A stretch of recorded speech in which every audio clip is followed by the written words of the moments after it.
And welcome, folks, to a live presentation of the Crusade Radio Network. Mike Church here with you on a Tuesday. It is Fat Tuesday here in New Orleans, Mardi Gras Day.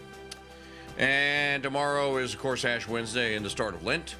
Tonight we are, of course, bringing you live coverage of President Trump's address to a joint session of Congress, which is not a State of the Union. So I had stated earlier today that I thought it was a State of the Union. It's not a State of the Union. It is just a, I believe that they're billing this as the Restore the American Dream speech, but the Vice President is there in the chair where he usually would be when it is a State of the Union. The Speaker of the House is there in the chair where he would be if it was a State of the Union. So it looks very State of the Union-esque, if you will. And the usual suspects in Congress, of course, there are a couple of those that have abstained and said that we're not going to show up. We are protesting. We're going to show the world that we're not in on this. Not in on what? The great American comeback. There's lots of news here today that we could talk about in the 15 minutes.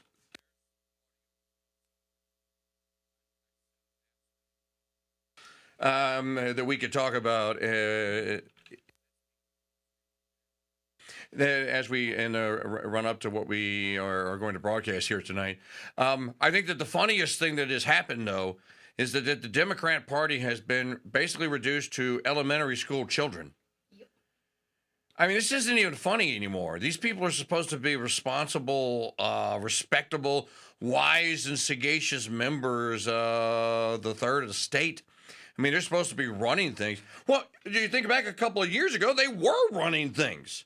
You know, to terrify people to think that the likes of Jasmine Crockett were in charge, basically, of Earth. Of course, God's in charge, ultimately. But one of the examples of this that you could see today, and I have to think that either this is just a complete and total scheduling embarrassment that someone on the inside of the Democrat Party actually did do all of them and got away with it, or so far they've gotten away with it, or they actually think that if they all speak with one loud, very angry, we're going to write you memos, and we're going to stand in front of the Capitol building with clackers. This is what passes for serious politics now. Some of the Democrats, Democrats, earlier today said they were going to show up this speech with clackers. You know, like you brought to the pep rally when you were in 6th grade. You know, the things, remember the one you had the wine box? And then you had the one that went, the actual clapper. And then you had a couple of other plastic stage prop devices that would make noise. It was rumored that they were going to sneak these things in tonight along with cartons of eggs. And that at the given moment, they were all going to open their cartons of eggs up. I don't know, were they going to throw eggs, literally, at the President of the United States? I wouldn't put it past them. I want to show you all, though, this. Somebody put this video together. Here are 22 of America's allegedly finest United States senators who all recorded the exact same video script today. It's the same script.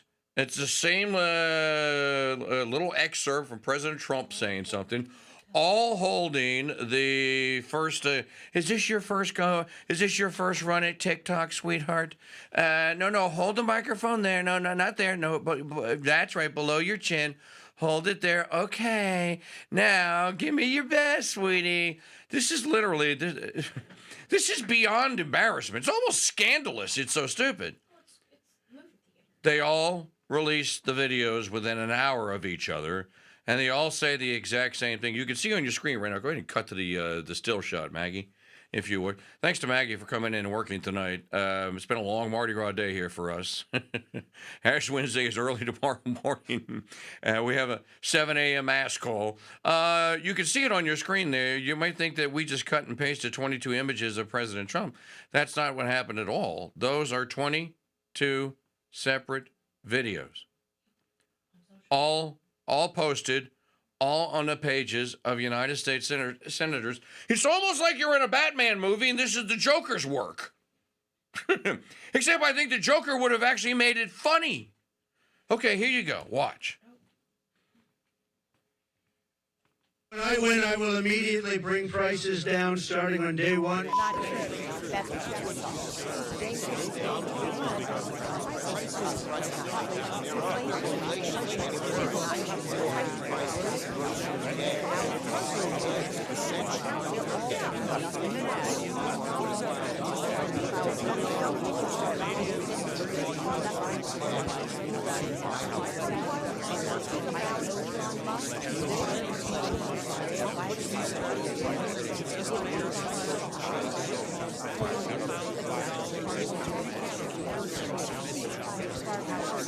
You can see the various images that are exact same flashing up on the screen at different times. What is this supposed to prove? That all of you can poorly read a TV commercial script?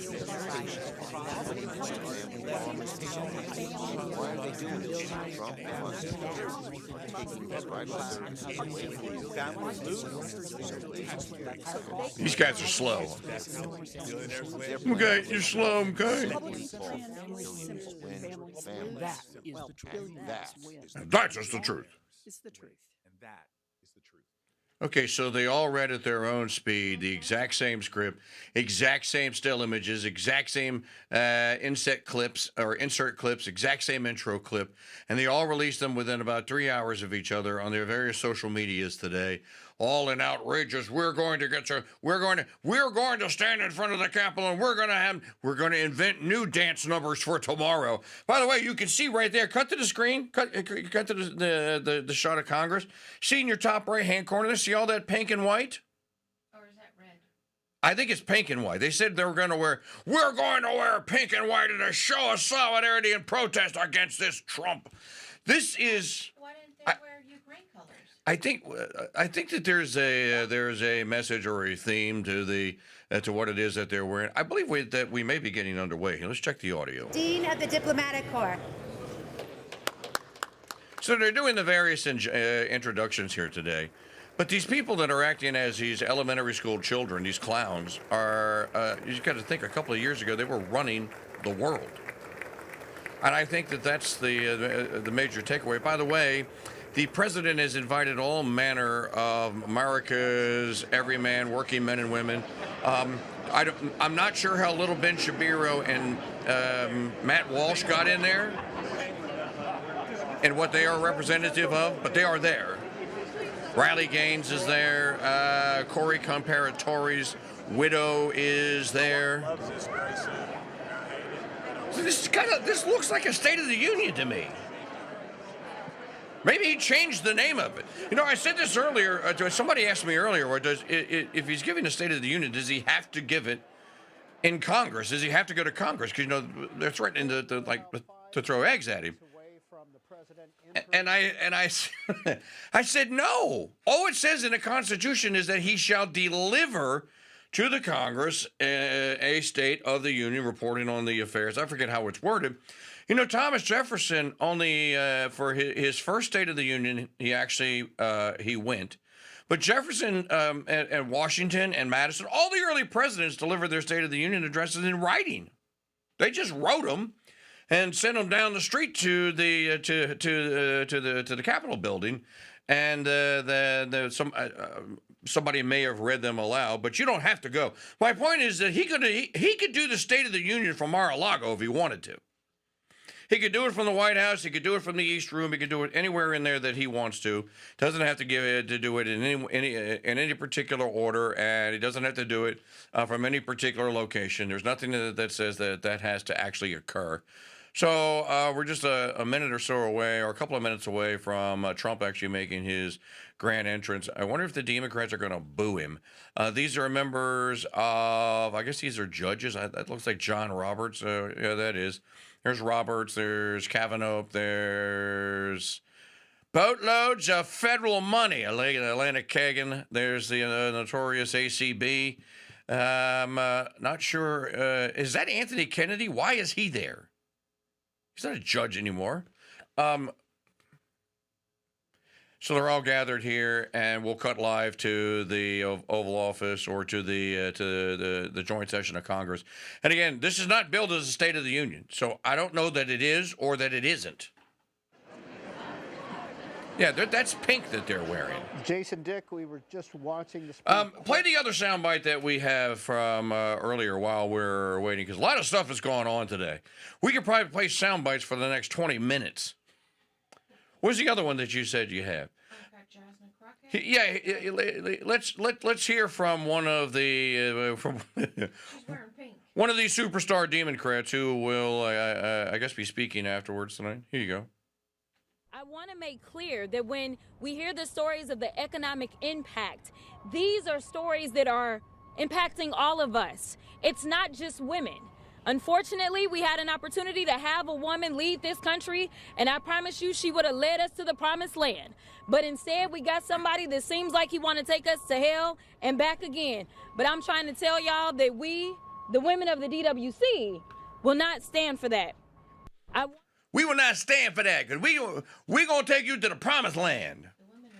The women of the DWC. I don't even know what the DWC is. It sounds like a really scary medical procedure. Are you in here for a DWC? No, I didn't sign up for that. No, not at all. Some other things that are going on today that you may not know of or you may not have heard. Volodymyr Zelensky apparently dissatisfied with the amount of blood, guts, and treasure that the nations of the EU and NATO are willing to give to him to continue his war against the Ruskies, announced today that he will come back to Mordor on Friday. He will grovel in front of the Don. He will kiss the ring, and he will sign the deal, supposedly. I will believe it when I see it. And I'm just wondering and thinking out loud, does that include, so who gave what? Did Trump get what he asked for and get what we want, the people of the United States? Or did Zelensky get a concession of some sort? I guess we'll find out Friday. Something else that we will be talking about tomorrow. The Canadians are hopping. We're all about it. Hopping, screaming mad, eh? We're not going to sell you Jack Daniels in our stores anymore like that, okay, eh? We're going to ship it all back to Jack and make him drink it himself, okay, eh?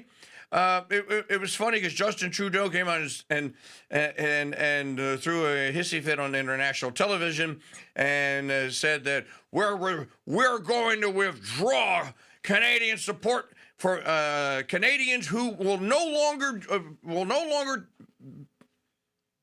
do tourism. I forget how he said it. We're not going to spend our tourism dollars in Florida, for example, anymore. And that spurred Ron DeSantis to come out later this afternoon and say, I guess we'll miss it. Florida had 121 million visitors last year. I think that 3 million of them were Canadians, and I guess why did they come here? I guess they wanted to see what a real Stanley Cup hockey championship team and trophy looked like, which was very funny. So all that's happening. What else is going on? Oh, the terrorists, the Mexicans. Supposedly, Howard Lutkin said earlier today. Now, by the way, somebody asked me earlier, what time is Trump supposed to speak? I said, scheduled for 9. Yeah. Scheduled for 9 Eastern. Well, it's already past 9 Eastern. I don't see the woman clamoring out there to announce him. As usually, he is fashionably late, as he usually is. But let's talk about the tariff deals for a moment here. So the Canadians are pitching the hissy fit because the tariffs were supposed to go into effect on March the 1st. So there were phone calls that were made today. Howard Lutkin said that Trump was on the phone to Trudeau and to the Prime Minister or the President of Mexico, and that tomorrow they were going to announce a tariffs deal. Now, if you know how this game is played here, first thing that you need to know is the tariff has already worked. A Honda plant that was going to be built in Mexico was scrapped. They announced it yesterday, and instead of building it in Mexico, they're going to build it in Ohio. So something like 200,000 or 210,000 Honda Civics are a year or sold in the U.S., and they were all going to be built at this plant in Mexico. Well, that's not going to happen now. So the plant is actually going to be in Ohio, and that's where all the Civics are going to be built. So the tariffs, you can always score that as a tariff victory. But supposedly there's going to be a meeting tomorrow, or there was a meeting today, and there is going to be a change now in the actual tariff schedule. Originally, it was scheduled to be at 25%, and it is now scheduled to be, we won't know. We'll find out tomorrow. So, okay, here comes, I still don't see Trump in the wings there. And Evelyn. Oh, I think more than that. And Melania Trump, who was on Capitol. Is that Melania there? Supposedly there, that is Melania. So here's Melania. Mrs. Trump. So Melania has arrived, looking regal as always, and I believe that she is going to. I want to say that she's going to be sitting next to the survivors, one of the angel survivors. Or the angel families and the widow of Corey Comparatori. I think I heard that earlier. So Melania's there. So that would make me think then that Trump is there. Okay. Well, there's Melania. There's J.D. Vance's wife. There's Usha. I don't know who the two are that are next to her.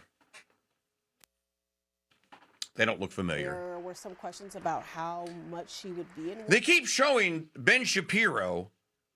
And this is now we have the video feed that we have is from C-SPAN. Yeah. This is like the 15th time. Maybe the cameraman has a fascination with Shapiro. Mr. Speaker, the President's Cabinet. Hey!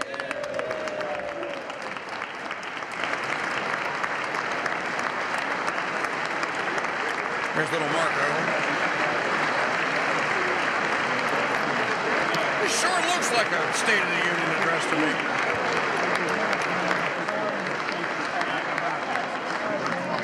That's true. I should have done better.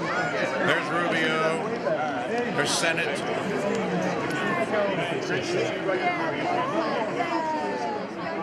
And now the cabinet is coming in. Secretary of State. And then there is Hegseth behind him. Those Democrats don't look very happy. They're not standing to greet any of the people. There's Howard Lutkin. There is RFK Jr. There is, not sure who that guy is. That's Sean Duffy behind him, behind that gentleman.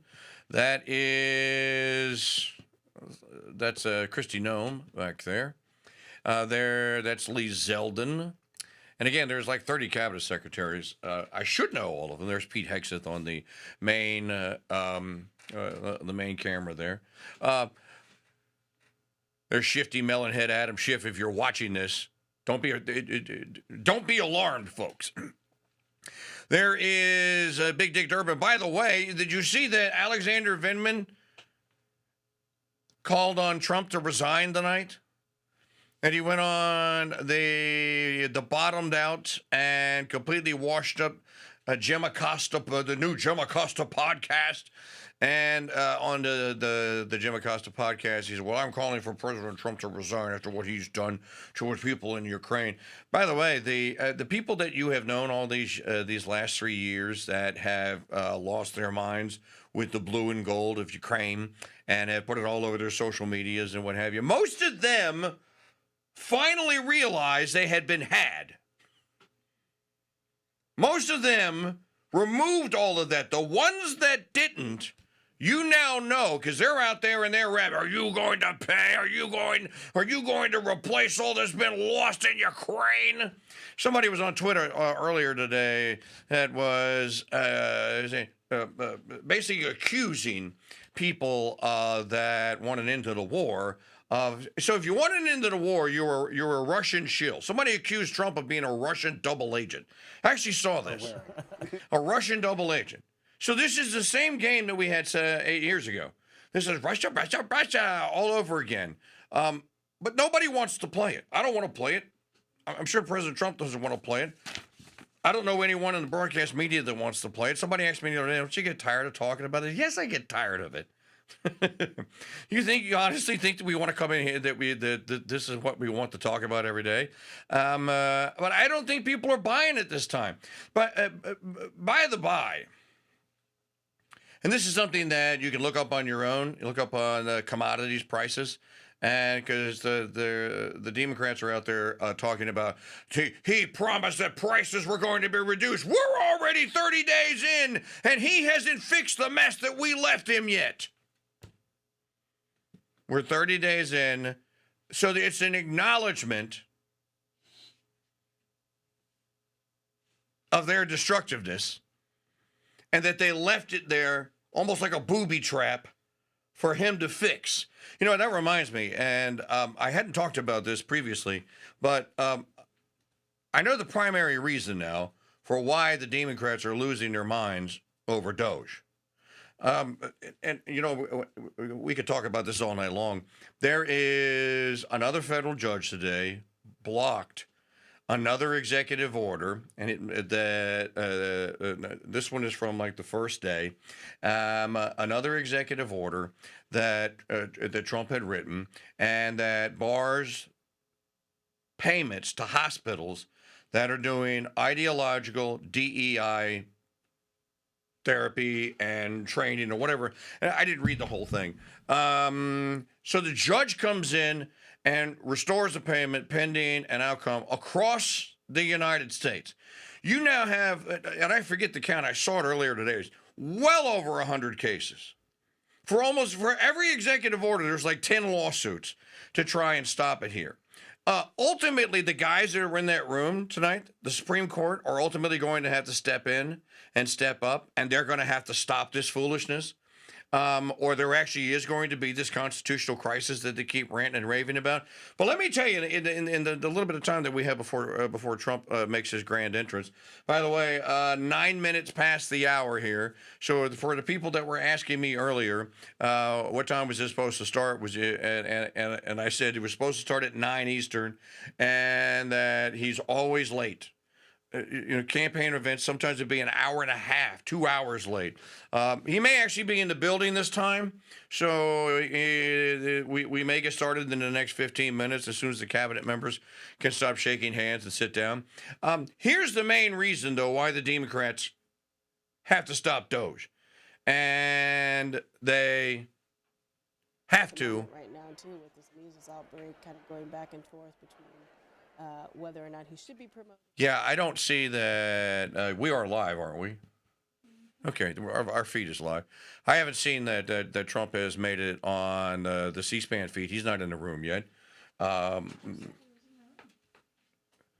BK in Michigan said he's in the room.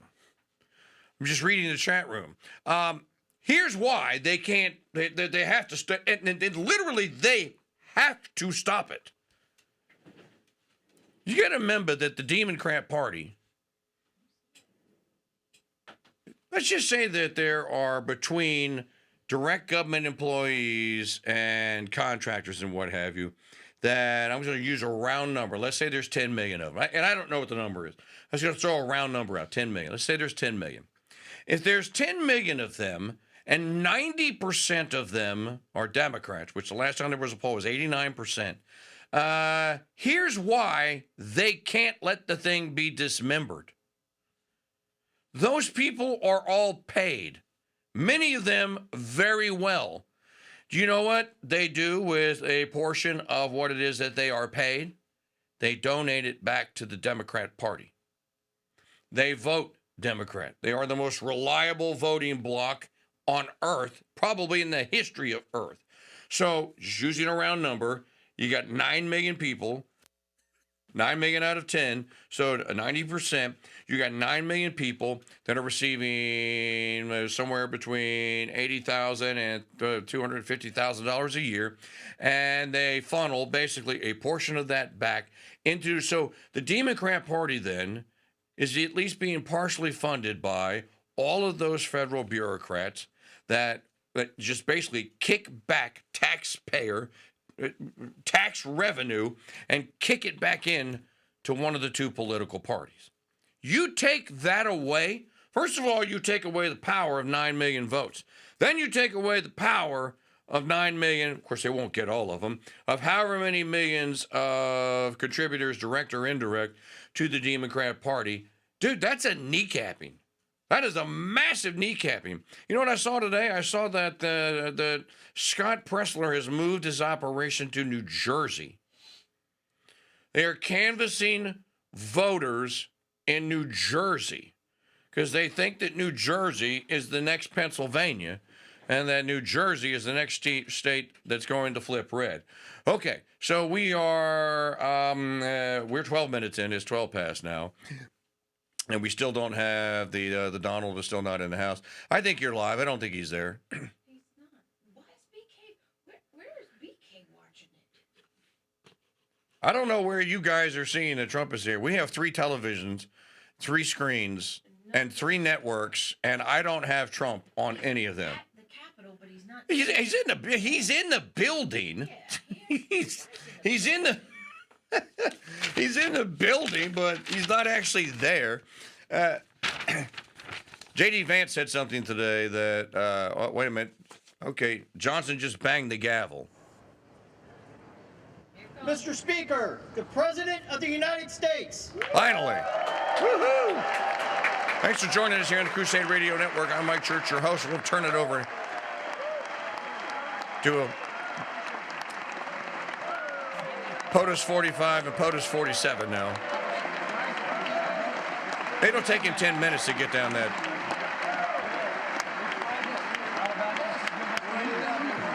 Let's see how many Democrats trying to shake his hand. There's our buddy Steve Scalise. There's our congressman right behind him.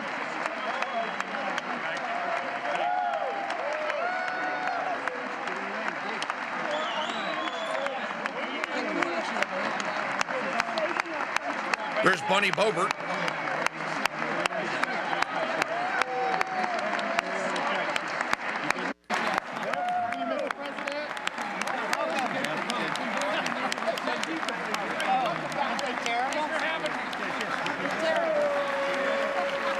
You see Usha Vance giving him the golf clap?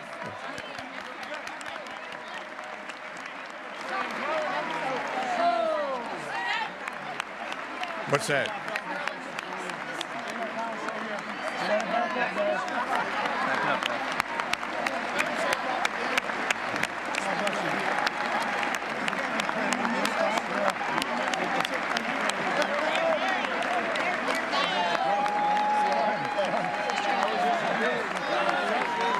So if you're watching this, we just had a Democrat, we just had our first crazy act tonight.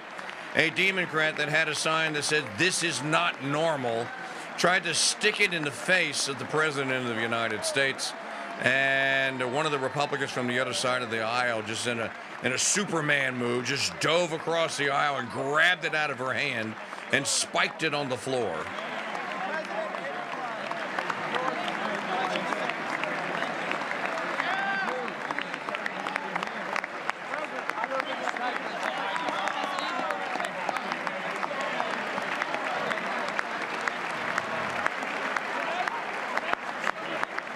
So now President Trump making his way to the speaker's platform. He's shaking hands with Sean Duffy now. There's Steve Scalise again, shaking hands with Chief Justice. He's telling Roberts something. Let me tell you something, John. You gotta cut it out. You gotta. He's taking Kavanaugh's hand. You okay? You need to cut it out. Hi, Amy Coney Barrett. I put you in there. I need your vote. Smack them down, sweetie. Smack them down. And I swear, if I'm not losing my mind, that is Anthony Kennedy. And he is not on the court any longer.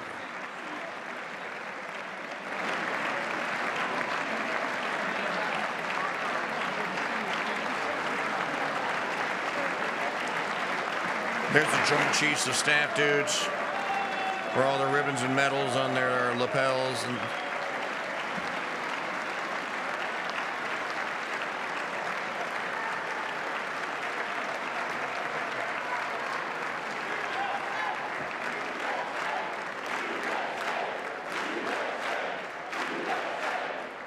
I wonder what kind of shenanigans is Marjorie Taylor Greene.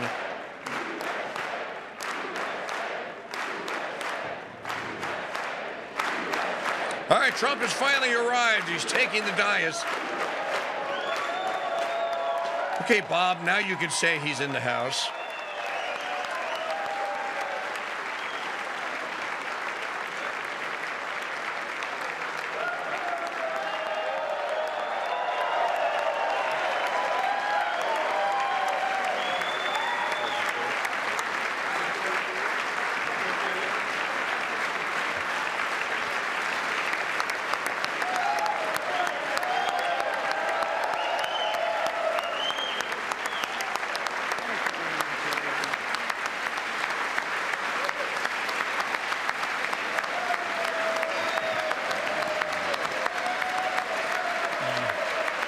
By the way, just for poops and giggles, the makeup of the Supreme Court is Kagan, Sotomayor, Ketanji Brown, Roberts, Gorsuch, Thomas, Alito, Notorious ACB, and Kavanaugh. That's 9. No, Anthony Kennedy is not on the court. All right, Trump's at the dais. Mike Church here with you. Welcome to the, it looks to me like a State of the Union. Says presidential address to Congress. Thank you. Whatever it is, we'll find out. What's the over and under in the chat room on standing ovations?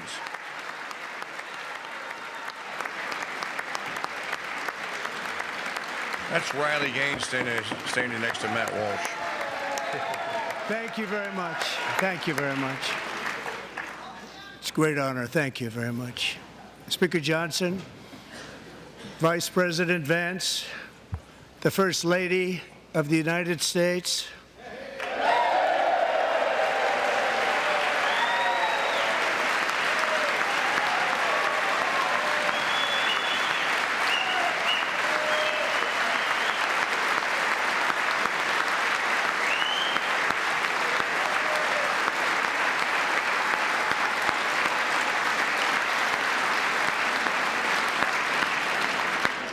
members of the United States Congress, thank you very much. And to my fellow citizens, America is back.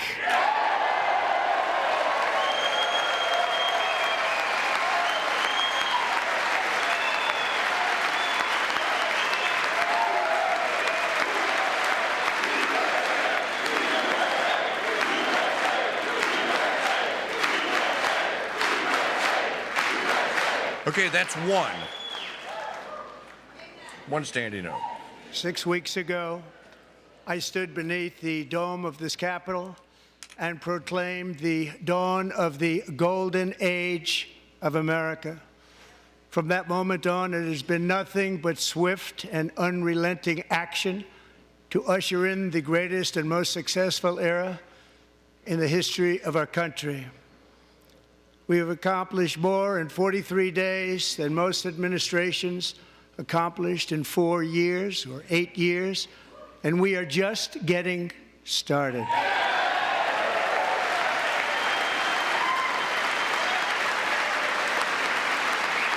If you're keeping track at home, that's 2. There's Elon. There's Elon Musk.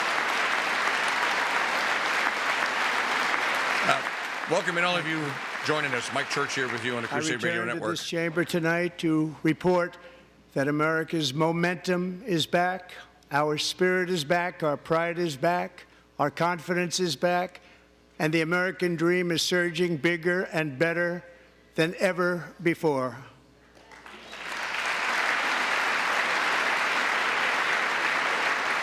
The American dream is unstoppable, and our country is on the verge of a comeback, the likes of which the world has never witnessed and perhaps will never witness again. There's never been anything like it. The presidential election of November 5th was a mandate like has not been seen in many decades. We won all 7 swing states, giving us an electoral college victory of 312 votes. Standing ovation number 4, folks. That's 4. He's in the first paragraph of the book.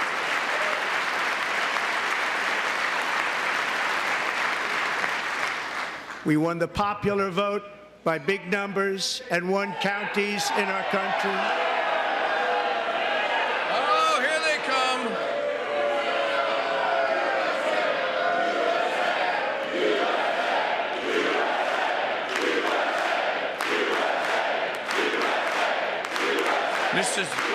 This is the Republicans shouting down the Go Pink. The ugly and pink battalion. We won counties in our country, 2,700 to 525, on a map that reads almost completely red for Republican. He just pointed to them. Now, for the first time in modern history, more Americans believe that our country is headed in the right direction than the wrong direction. In fact, it's an astonishing record, 27-point swing, the most ever.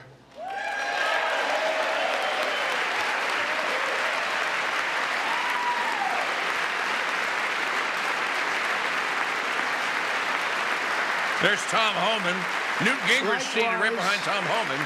Small business optimism saw its single largest one-month gain ever recorded, a 41-point jump.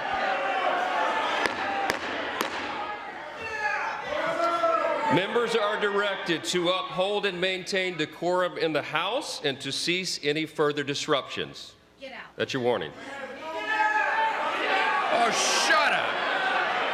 Who's the old man with the cane? Members are engaging in willful and continuing breach of decorum, and the chair is prepared to direct the Sergeant-at-Arms to restore order to the joint session. Yeah! Standing O! You can leave. You can go home. Take control, Speaker Johnson.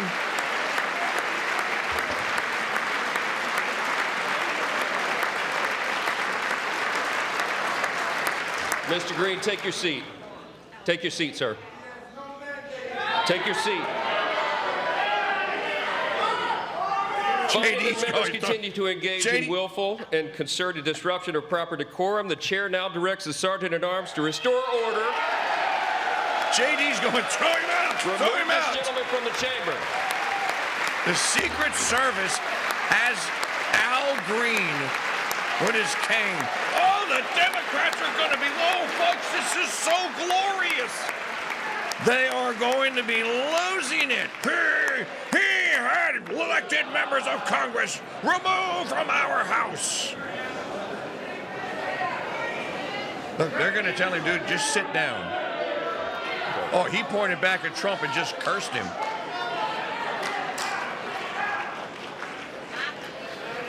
Members are directed to uphold and maintain decorum in the House. Mr. President, you continue. Thank you. Over the past 6 weeks, I have signed nearly 100 executive orders and taken more than 400 executive actions, a record to restore common sense, safety, optimism, and wealth all across our wonderful land. The people elected me to do the job, and I'm doing it.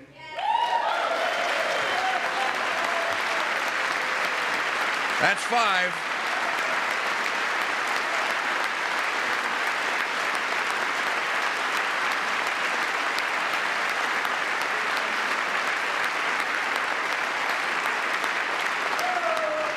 In fact, it has been stated by many that the first month of our presidency, it's our presidency, is the most successful in the history of our nation. By many.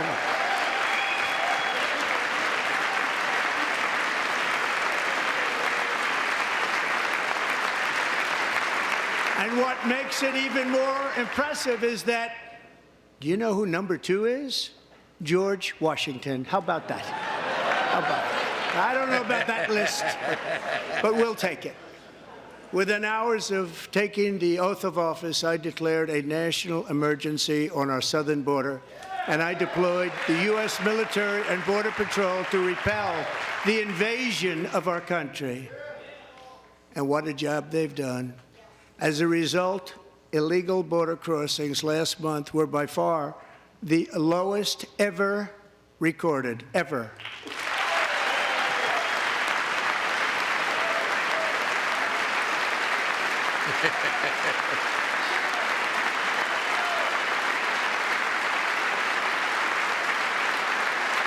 They heard my words and they chose not to come. Much easier that way. In comparison, under Joe Biden, the worst president in American history, there were hundreds of thousands of illegal crossings a month, and virtually all of them, including murderers, drug dealers, gang members, and people from mental institutions and insane asylums, were released into our country. Who would want to do that? This is my 5th such speech to Congress.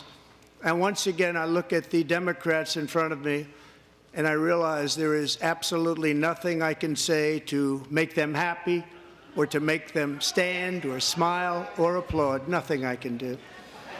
I could find a cure to the most devastating disease, a disease that would wipe out entire nations, or announce the answers to the greatest economy in history, or the stoppage of crime to the lowest levels ever recorded.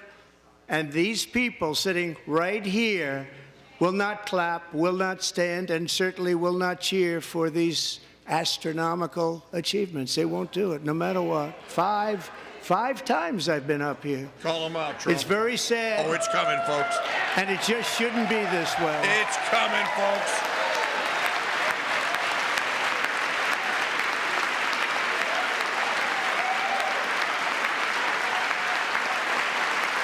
That's what you do. You shame these people.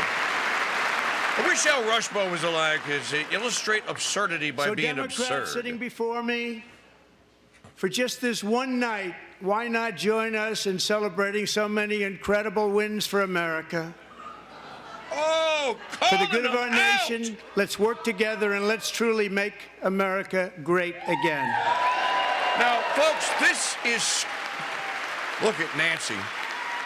You are being told that you don't want to be part of the solution right in front of the planet, Democrats. Oh, this is glorious. Every day my administration is fighting to deliver the change America needs to bring a future that America deserves, and we're doing it. This is a time for big dreams and bold action. Upon taking office, I imposed an immediate freeze on all federal hiring, a freeze on all new federal regulations, and a freeze on all foreign aid. 6.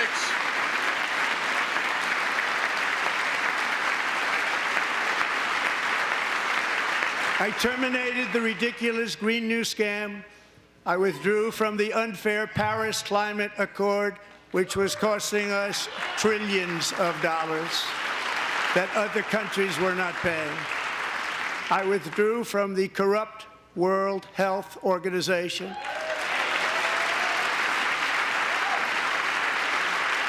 And I also withdrew from the anti-American UN Human Rights Council.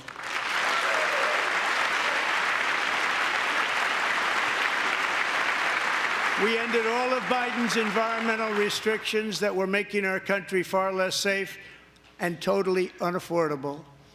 And importantly, we ended the last administration's insane electric vehicle mandate, saving our auto workers and companies from economic destruction. 7.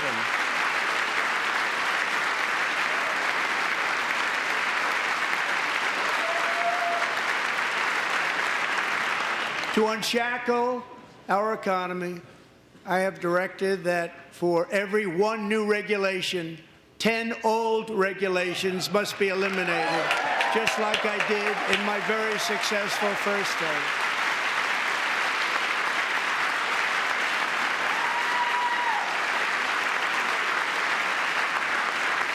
And in that first term, we set records on ending unnecessary rules and regulations like no other president had done before. We ordered all federal workers to return to the office.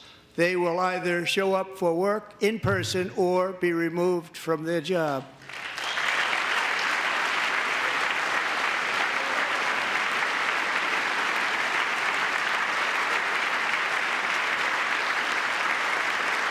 And we've ended weaponized government where, as an example, a sitting president is allowed to viciously prosecute his political opponent, like me.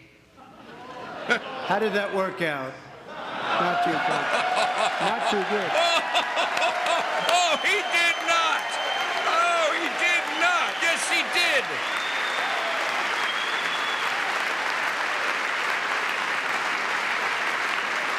And I have stopped all government censorship and brought back free speech in America. It's back.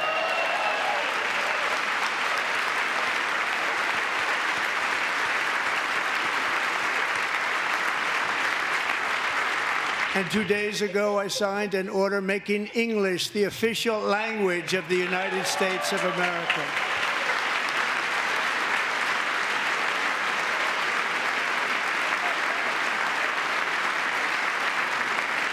I renamed the Gulf of Mexico the Gulf of America.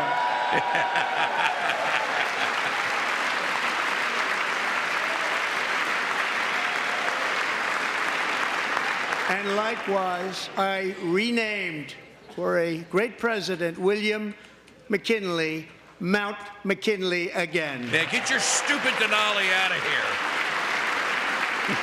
Beautiful Alaska. Beautiful Alaska. I love it. I love it. We've ended the tyranny of so-called diversity, equity, and inclusion policies all across the entire federal government and indeed the private sector and our military. And our country will be woke no longer.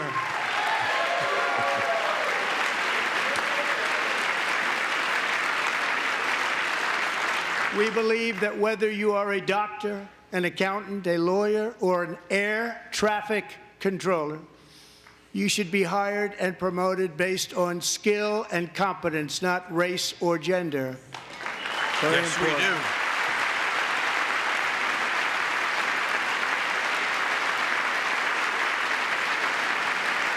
do. You should be hired based on merit. And the Supreme Court, in a brave and very powerful decision, has allowed us to do so. Thank you. Thank you very much. Thank you. We have removed the poison of critical race theory from our public schools, and I signed an order making it the official policy of the United States government that there are only two genders, male and female.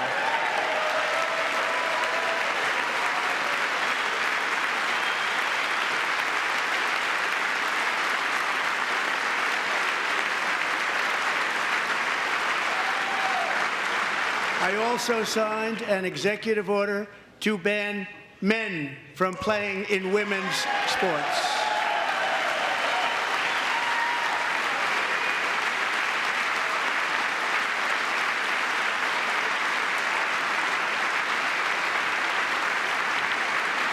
Three years ago, Peyton McNabb was an all-star high school athlete, one of the best, preparing for a future in college sports. But when her girls' volleyball match was invaded by a male, he smashed the ball so hard in Peyton's face, causing traumatic brain injury, partially paralyzing her right side and ending her athletic career. It was a shot like she's never seen before. She's never seen anything like it. Peyton is here tonight in the gallery, and Peyton, from now on, schools will kick the men off the girls' team, or they will lose all federal funding.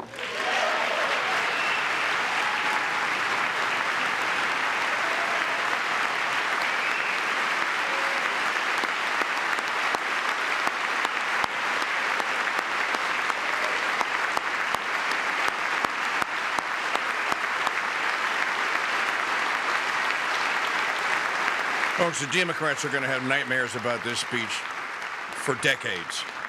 This is if just you really want to see clearing numbers, just take the a deck, look at what if happened you will. in the women's boxing, weightlifting, track and field, swimming, or cycling, where a male recently finished a long-distance race 5 hours and 14 minutes ahead of a woman for a new record by 5 hours. Broke the record by 5 hours. It's demeaning for women, and it's very bad for our country. We're not going to put up with it any longer.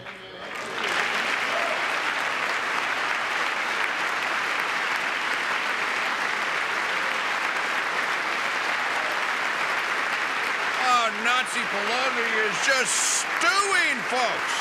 Oh, it's What beautiful. I've just described is only a small fraction of the common sense revolution that is now, because of us, sweeping the entire world. Common sense has become a common theme, and we will never go back. Never. Never going to let that happen. Among my very highest priorities is to rescue our economy and get dramatic and immediate relief to working families. As you know, we inherited from the last administration an economic catastrophe and an inflation nightmare. Their policies drove up energy prices, pushed up grocery costs, and drove the necessities of life out of reach for millions and millions of Americans. They've never had anything like it. We suffered the worst inflation in 48 years, but perhaps even in the history of our country. They're not sure. As president, I'm fighting every day to reverse this damage and make America affordable again.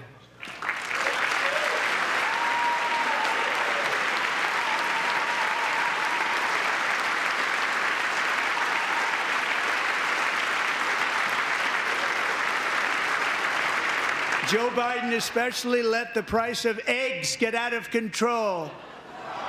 The egg price is out of control, and we're working hard to get it back down. Secretary, do a good job on that. You inherited a total mess from the previous administration. Do a good job.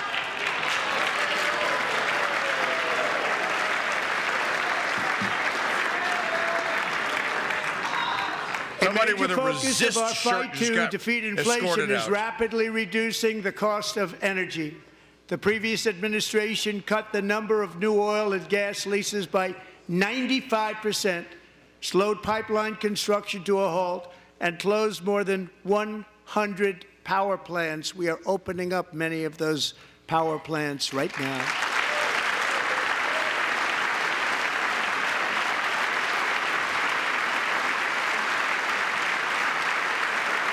And frankly, we have never seen anything like it. That's why on my first day in office, I declared a national energy emergency. As you've heard me say many times, we have more liquid gold under our feet than any nation on earth, and by far. And now I fully authorize the most talented team ever assembled to go and get it. It's called Drill, Baby, Drill. This is the Crusade Radio Network. I welcome all of you that are guests tonight and are listening and watching all around the world to our broadcast.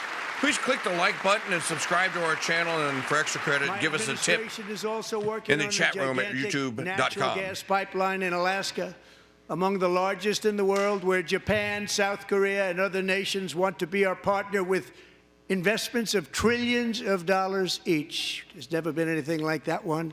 It will be truly spectacular. It's all set to go. The permitting is gotten. And later this week, I will also take historic action to dramatically expand production of critical minerals and rare earths here in the USA.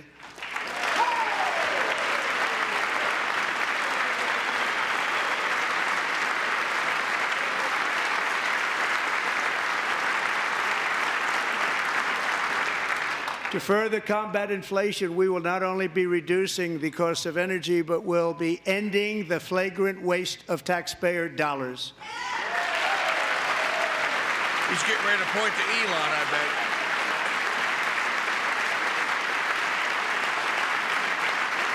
And to that end, I have created the brand new Department of Government Efficiency, GOGE. Perhaps you've heard of it. Perhaps. And the C-SPAN camera cuts to Elon, who's taking a bow. Which is headed by Elon Musk, who is in the gallery tonight.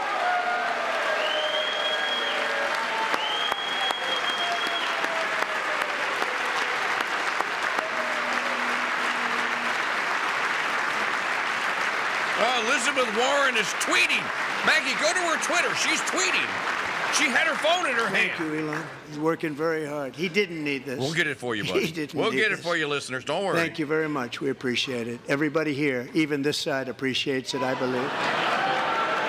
I want him to call They out just and don't thank want to Big admit Balls. that. Just listen to some of the appalling waste we have already identified.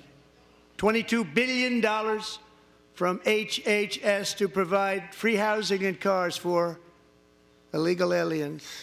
$45 million for diversity, equity, and inclusion scholarships in Burma.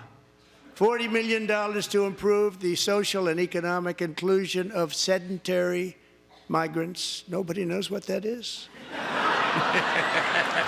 $8 million to promote LGBTQI+ in the African nation of Lesotho, which nobody has ever heard of.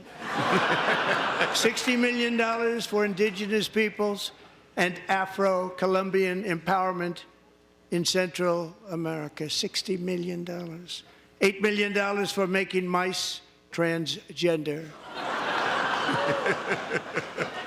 This is real. $32 million for a left-wing propaganda operation in Moldova. $10 million for male circumcision in Mozambique. $20 million for the Arab Mr. President, the Sesame mice are Street born that way. You don't have to make in the them. Middle East. They're already It's a that way. program. Haven't you heard? $20 million for a program. $1.9 billion to recently created Decarbonization of Homes Committee, headed up, and we know she's involved. Just at the last moment, the money was passed over by a woman named Stacey Abrams. Have you ever heard of her? A $3.5 million consulting contract for lavish fish monitoring. $1.5 million for voter confidence in Liberia. $14 million for social cohesion in Mali. $59 million for illegal alien hotel rooms in New York City. He's a real estate developer. He's done very well. $250,000 to increase vegan local climate action innovation in Zambia. $42 million for social and behavior change in Uganda. $14 million for improving public procurement in Serbia. $47 million for improving learning outcomes in Asia. Asia's doing very well with learning. You know what we're doing. Should use it ourselves. And $101 million for DEI contracts at the Department of Education, the most ever paid, nothing even like it. Under the Trump administration, all of these scams, and they're far worse, but I didn't think it was appropriate to talk about them. They're so bad. Many more have been found out and exposed and swiftly terminated by a group of very intelligent, mostly young people, headed up by Elon, and we appreciate it. We found hundreds of billions of dollars of fraud.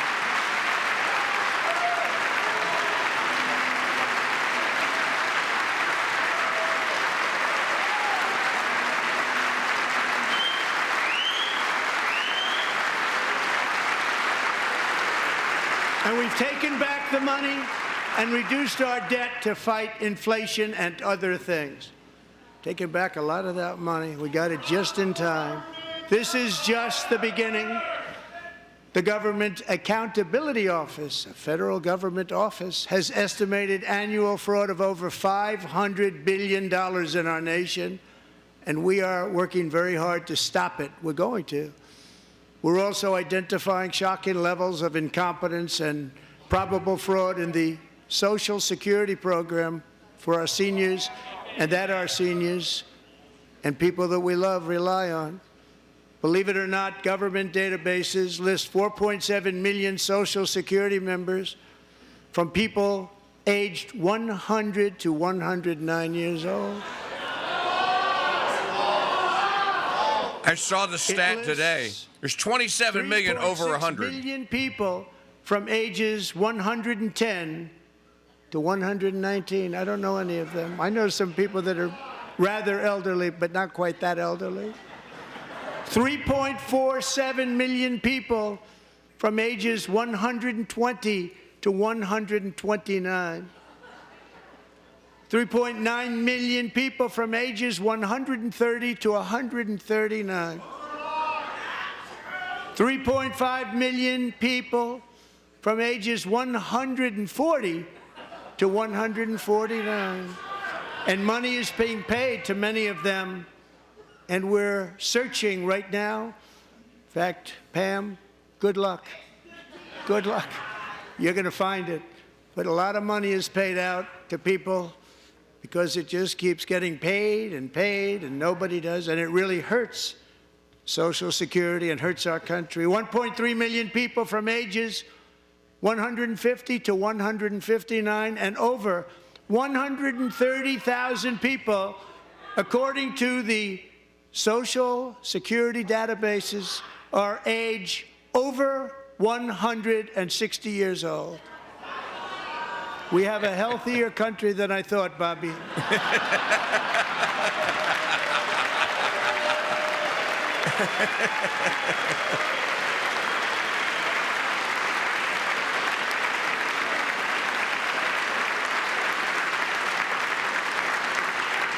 Including, to finish, 1,039 people between the ages of 220 and 229, one person between the age of 240 and 249, and one person is listed at 360 years of age.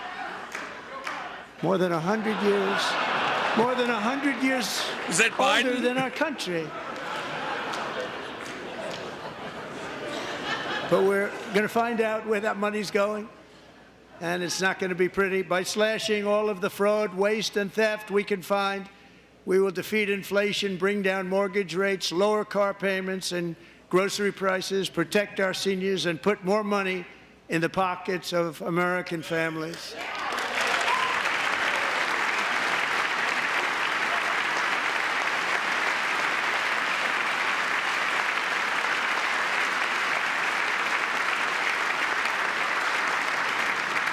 And today, interest rates took a beautiful drop, big, beautiful drop. It's about time.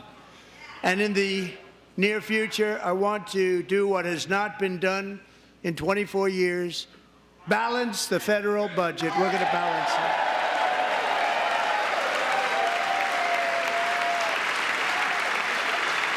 You're listening to the historic kind of State of the Union address of President Trump here on the Crusade Radio Network, welcoming all of you in wherever you may be watching or listening tonight. With that goal in mind, we have developed in great detail what we are calling the Gold Card, which goes on sale very, very soon. For $5 million, we will allow the most successful job-creating people from all over the world to buy a path to U.S. citizenship. It's like the green card, but better and more sophisticated. And these people will have to pay tax in our country. They won't have to pay tax from where they came. The money that they've made, you wouldn't want to do that, but they have to pay tax, create jobs. They'll also be taking people out of colleges and paying for them so that we can keep them in our country instead of having them being forced out. Number one, at the top school, as an example, being forced out and not being allowed to stay and create tremendous numbers of jobs and great success for a company out there. So while we take out the criminals, killers, traffickers, and child predators who are allowed to enter our country under the open border policy of these people, the Democrats, the Biden administration, the open border insane policies that you've allowed to destroy our country, We will now bring in brilliant, hardworking, job-creating people. They're going to pay a lot of money, and we're going to reduce our debt with that money.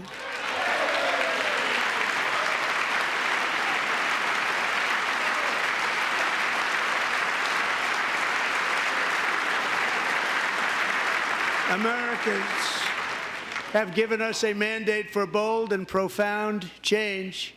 For nearly 100 years, the federal bureaucracy has grown until it has crushed our freedoms, ballooned our deficits, and held back America's potential in every possible way.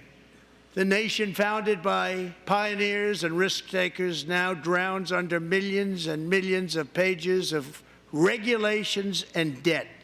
Approvals that should take 10 days to get instead take 10 years, 15 years, and even 20 years before you're rejected. Meanwhile, we have hundreds of thousands of federal workers who have not been showing up to work. My administration will reclaim power from this unaccountable bureaucracy, and we will restore true democracy to America again. Folks, if you're listening to this and you're not watching it, you can't see that just during that last little barrage, he's staring right at Nancy Pelosi and the Democrat Party. And any federal bureaucrat who resists this change will be removed from office immediately. Because we are draining the swamp. It's very simple. And the days of rule by unelected bureaucrats are over.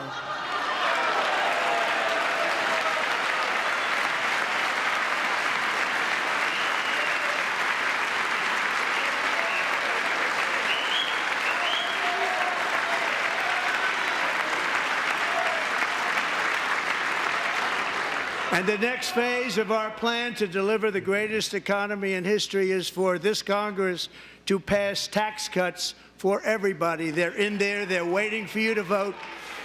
And I'm sure that the people on my right, I don't mean the Republican right, but my right here, I'm sure you're going to vote for those tax cuts, because otherwise I don't believe the people will ever vote you into office. So I'm doing you a big favor by telling you that.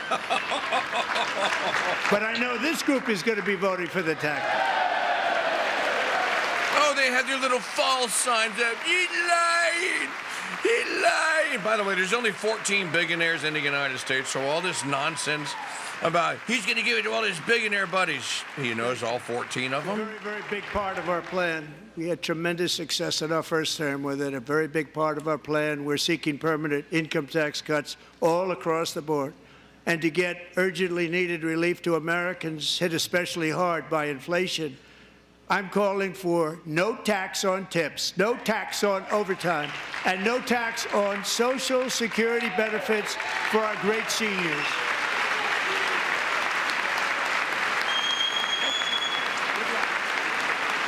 I don't understand why they don't start by paying your taxes, says Rashida Tlaib. And I also want to make interest payments on car loans tax deductible, but only if the car is made in America. Why don't we just eliminate the income tax? I got a better idea. And by the way, we're going to have growth in the auto industry like nobody's ever seen. Plants are opening up all over the place. Deals are being made. Never seen. That's a combination of the election win and tariffs. It's a beautiful word, isn't it? That, along with our other policies, will allow our auto industry to absolutely boom. It's going to boom. Spoke to the majors today, all three, the top people, and they're so excited. In fact, already numerous car companies have announced that they will be building massive automobile plants in America, with Honda just announcing a new plant in Indiana, one of the largest anywhere in the world.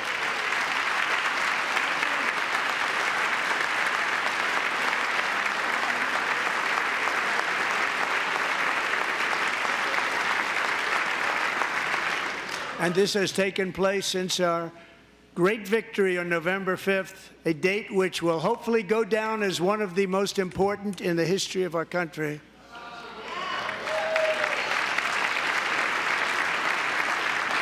In addition, as part of our tax cuts, we want to cut taxes on domestic production and all manufacturing. And just as we did before, we will provide 100% expensing. It will be retroactive to January 20th, 2025. And it was one of the main reasons why our tax cuts were so successful in our first term, giving us the most successful economy in the history of our country. First term. We had a great first term.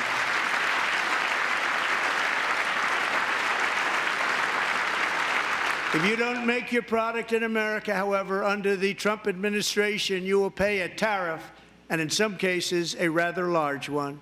Other countries have used tariffs against us for decades, and now it's our turn to start using them against those other countries. Nodding. On average, the European Union, China, Brazil, India, Mexico, and Canada, have you heard of them? And countless other nations charge us tremendously higher tariffs than we charge them. It's very unfair. India charges us auto tariffs higher than 100%.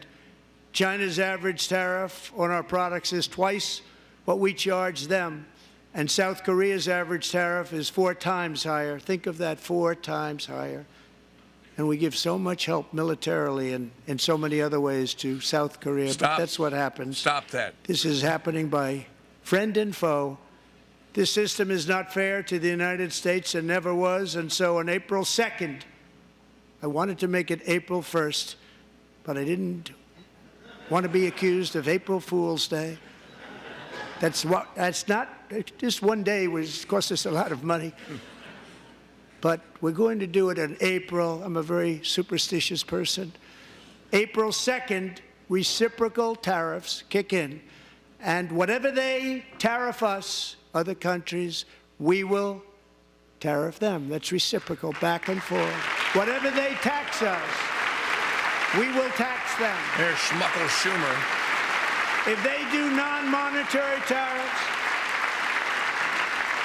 to keep us out of their market, then we will do non-monetary barriers to keep them out of our market. There's a lot of that, too. They don't even allow us in their market. We will take in trillions and trillions of dollars and create jobs like we have never seen before. I did it with China, and I did it with others, and the Biden administration couldn't do anything about it because there was so much money they couldn't do anything about it. We have been ripped off for decades by nearly every country on earth, and we will not let that happen any longer. That's the biggest line to me.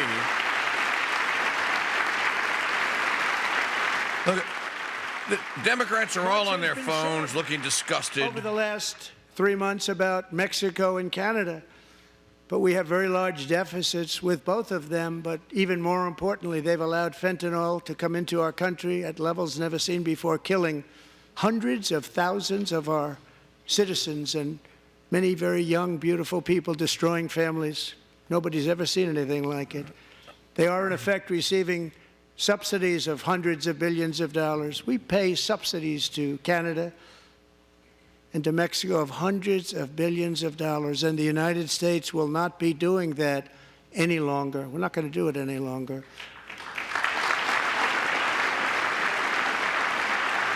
Thanks to our America First policies we're putting into place, we have had $1.7 trillion of new investment in America in just the past few weeks. The combination of the election and our economic policies that people of SoftBank, one of the most brilliant anywhere in the world, announced a $200 billion investment. OpenAI and Oracle, Larry Ellison, announced $500 billion investment, which they wouldn't have done if Kamala had won. Apple announced $500 billion investment. Tim Cook called me. He said, I cannot spend it fast enough. It's going to be much higher than that, I believe. They'll be building their plants here instead of in China. And just yesterday, Taiwan Semiconductor, the biggest in the world, most powerful in the world, has a tremendous amount, 97% of the market. announced a $165 billion investment to build the most powerful chips on Earth right here in the USA. By the way, folks, I don't think people understand how important that is, that the semiconductor industry, which we started, we invented it, is going to come back to the United States. We're not giving them any money. Your CHIPS Act is a horrible, horrible thing. We give hundreds of billions of dollars, and it doesn't mean a thing. They take our money and they don't spend it. All that meant to them, we're giving them no money. All that was important to them was they didn't want to pay the tariffs, so they came and they're building, and many other companies are coming. We don't have to give them money. We just want to protect our businesses and our people, and they will come because they won't have to pay tariffs if they build in America. So it's very amazing. You should get rid of the CHIP Act, and whatever's left over, Mr. Speaker, you should use it to reduce debt or any other reason you want to.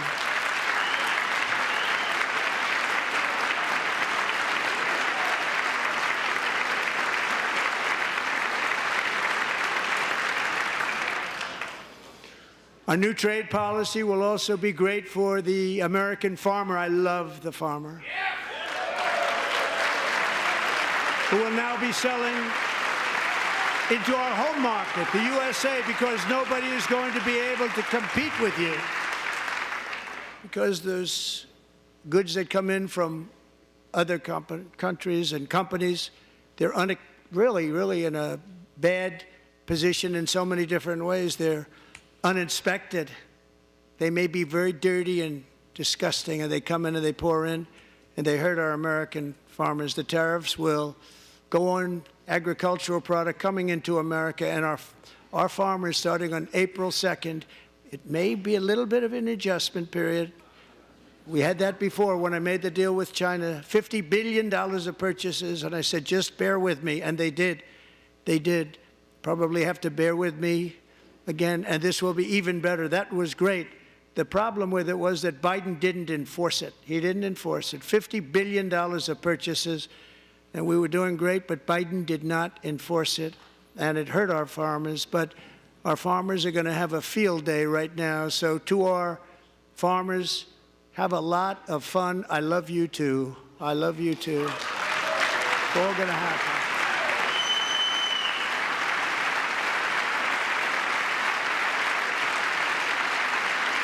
And I have also imposed a 25% tariff on foreign aluminum, copper, lumber, and steel, because if we don't have, as an example, steel and lots of other things, we don't have a military, and frankly, we just won't have a country very long. Here today is a proud American steelworker, fantastic person from Decatur, Alabama, Jeff Denard. Has been working at the same steel plant for 27 years in a job that has allowed him to serve as the captain of his local volunteer fire department, raise 7 children with his beautiful wife, Nicole, and over the years provide a loving home for more than 40 foster children. So great, Jeff.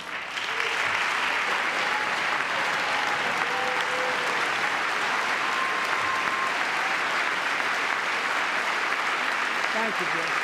Wow, 40 foster children. Thank you, Jeff.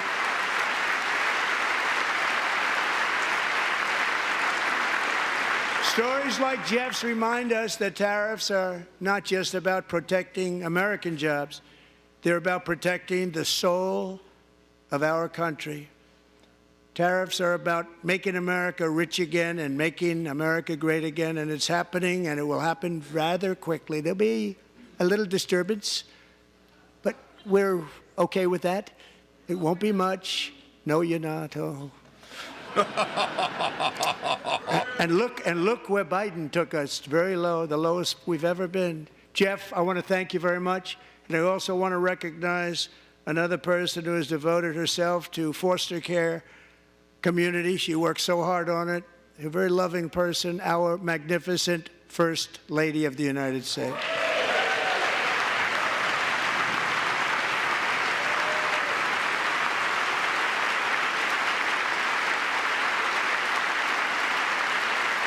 Who's that pretty young lady that's next to Melania? I don't recognize her. What farmers really want to see is an end to Melania's monoculture, work Mr. has yielded President. incredible results, helping prepare our nation's future leaders as they enter the workforce. Our First Lady is joined by two impressive young women, very impressive. Haley Ferguson, who benefited from the First Lady's Fostering the Future initiative and is poised to complete her education and become a teacher. And Elliston Berry, who became a victim of an illicit deepfake image produced by a peer. With Elliston's help, the Senate just passed the Take It Down Act, and this is so important. Thank you very much, John. John Thune, thank you. Stand up, John. Thank you, John.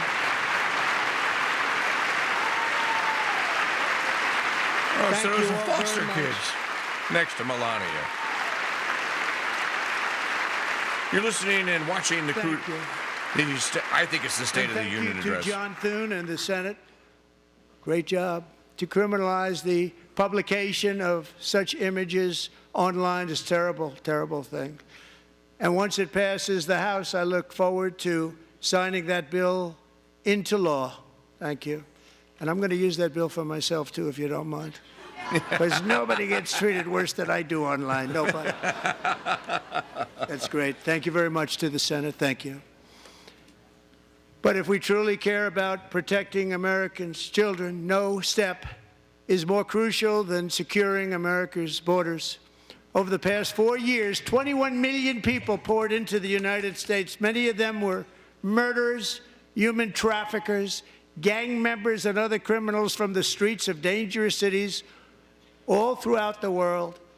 Because of Joe Biden's insane and very dangerous open border policies, they are now strongly embedded in our country, but we are getting them out and getting them out fast.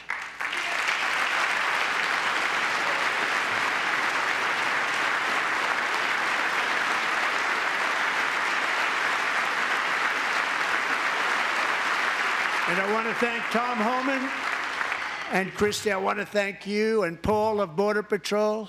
I want to thank you. What a job they've all done. Everybody, Border Patrol, ICE, well, law enforcement in general is incredible. We have to take care of our law enforcement.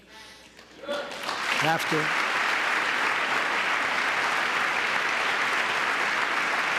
Last year,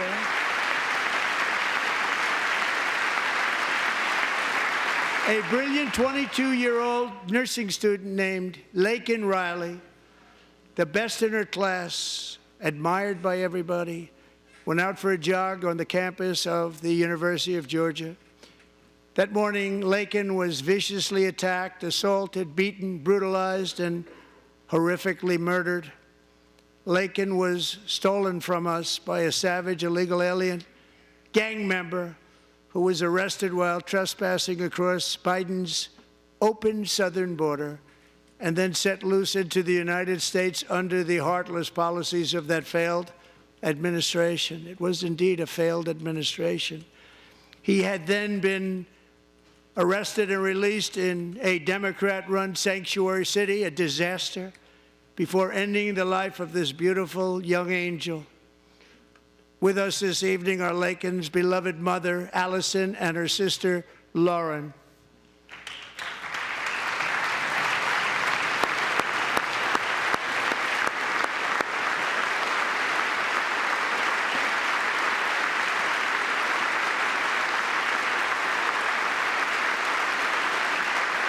The Democrats are giving golf claps for the woman that lost her daughter to Jose Ibarra, Last year, I a Venezuelan told killer. grieving parents that we would ensure their daughter would not have died in vain. That's why the very first bill I signed into law as your 47th president mandates the detention of all dangerous criminal aliens who threaten public safety. It's a very strong, powerful act.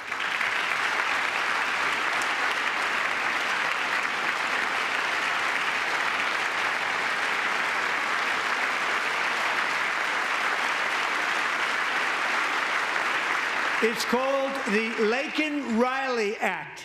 So Allison and Lauren, America will never, ever forget our beautiful Laken Hope Riley.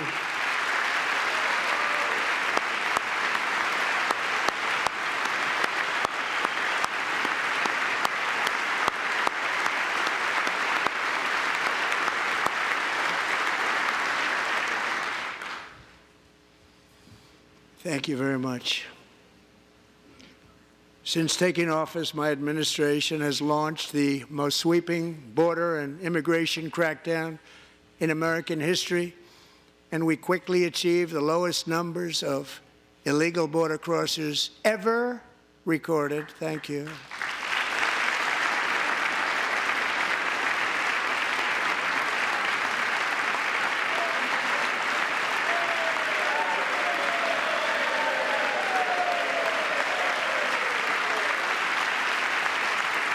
The media and our friends in the Democrat Party kept saying we needed new legislation, we must have legislation to secure the border. But it turned out that all we really needed was a new president.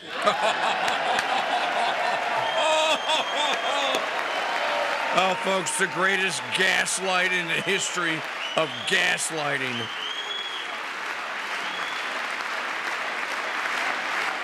He just served them. Wow. You're watching history being made here on the Crusade Radio Network, or listening to it on the Crusade Joe Biden didn't just Radio open our Network borders, Radio. He flew illegal aliens over them to overwhelm our schools, hospitals, and communities throughout the country. Entire towns like Aurora, Colorado, and Springfield, Ohio, buckled under the weight of the migrant occupation and corruption like nobody's ever seen before. Beautiful towns destroyed. Now, just as I promised in my inaugural address, we are achieving the great liberation of America.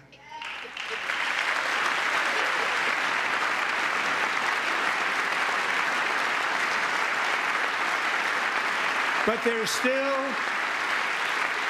is much work to be done. Here tonight is a woman I have gotten to know, Alexis Nungary from Houston. Wonderful woman. Oh, this Last story June, is so Alexis's sad. 12-year-old daughter, her precious Jocelyn, walked to a nearby convenience store. She was kidnapped, tied up, assaulted for 2 hours under a bridge, and horrifically murdered.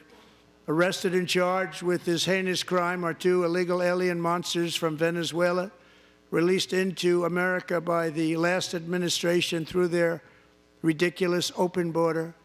The death of this beautiful 12-year-old girl and the agony of her mother and family touched our entire nation greatly. Alexis, I promised that we would always remember your daughter, your magnificent daughter, and earlier tonight I signed an order keeping my word to you.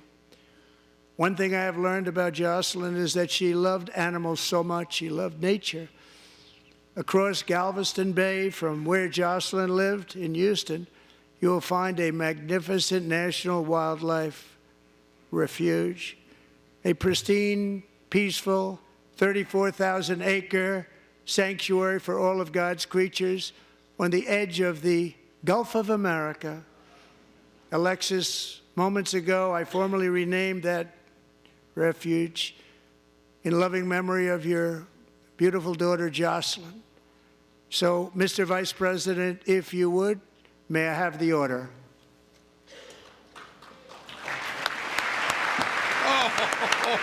Oh, wow.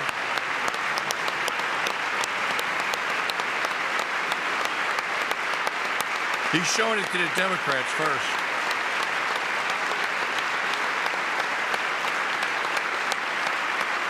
Jocelyn Nungary Wildlife Refuge.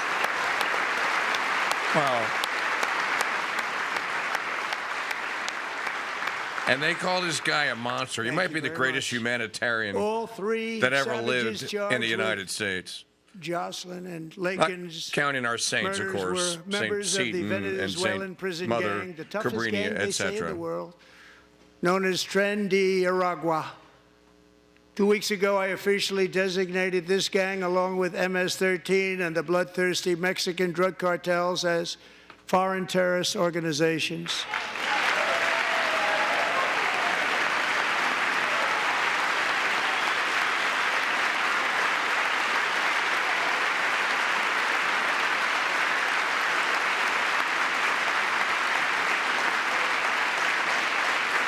They are now officially in the same category as ISIS, and that's not good for them.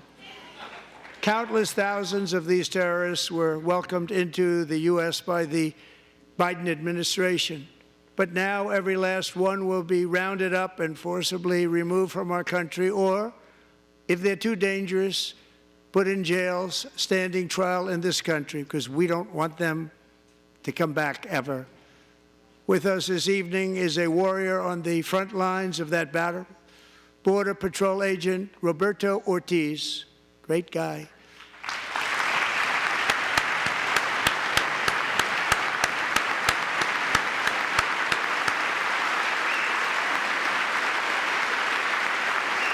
This guy put on a show or what?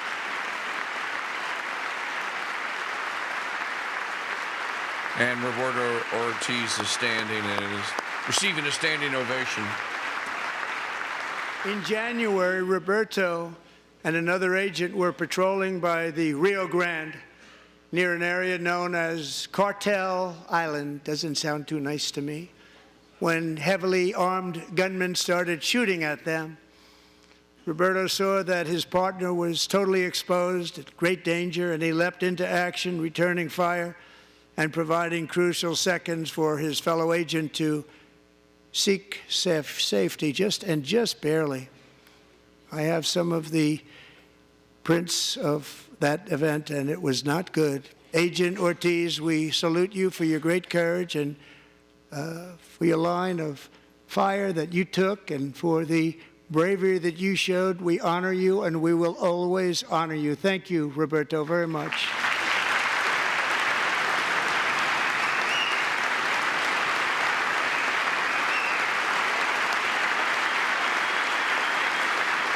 Rand Paul just tweeted out that this State of the Union is looking more almost like Festivus tonight. And I actually got to know him on my many calls to the border. He's a great gentleman. The territory to the immediate south of our border is now dominated entirely by criminal cartels that murder, rape, torture, and exercise total control. They have total control over a whole nation, posing a grave threat to our national security. The cartels are waging war on America, and it's time for America to wage war on the cartels, which we are doing. Yes!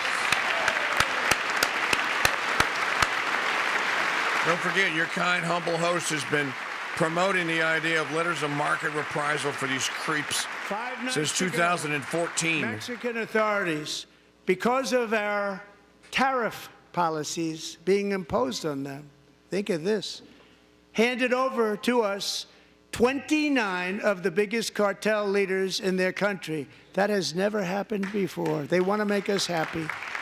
First time ever. But we need Mexico and Canada to do much more than they've done, and they have to stop the fentanyl and drugs pouring into the USA. They're going to stop it. I have sent Congress a detailed funding request laying out exactly how we will eliminate these threats to protect our homeland and complete the largest deportation operation in American history, larger even than current record holder President Dwight D. Eisenhower, a moderate man, but someone who believed very strongly in borders. Americans expect Congress to send me this funding without delay so I can sign it into law. So, Mr. Speaker, John Thune, both of you, I hope you're going to be able to do that, Mr. Speaker. Thank you. Mr. Leader, thank you. Thank you very much. And let's get it to me. I'll sign it so fast, you won't even believe it.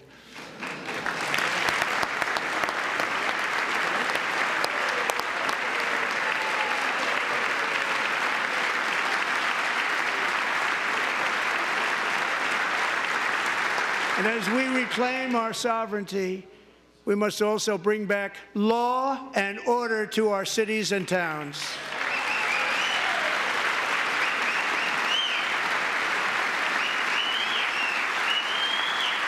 In recent years, our justice system has been turned upside down by radical left lunatics. Many jurisdictions virtually ceased enforcing the law against dangerous repeat offenders while weaponizing law enforcement against political opponents like me. My administration has acted swiftly and decisively to restore fair, equal, and impartial justice under the constitutional rule of law, starting at the FBI and the DOJ. Pam, good luck. Cash, wherever you may be, good luck. Good luck. Pam Bondi, good luck. So important. Going to do a great job. Cash, thank you. Thank you, Cash.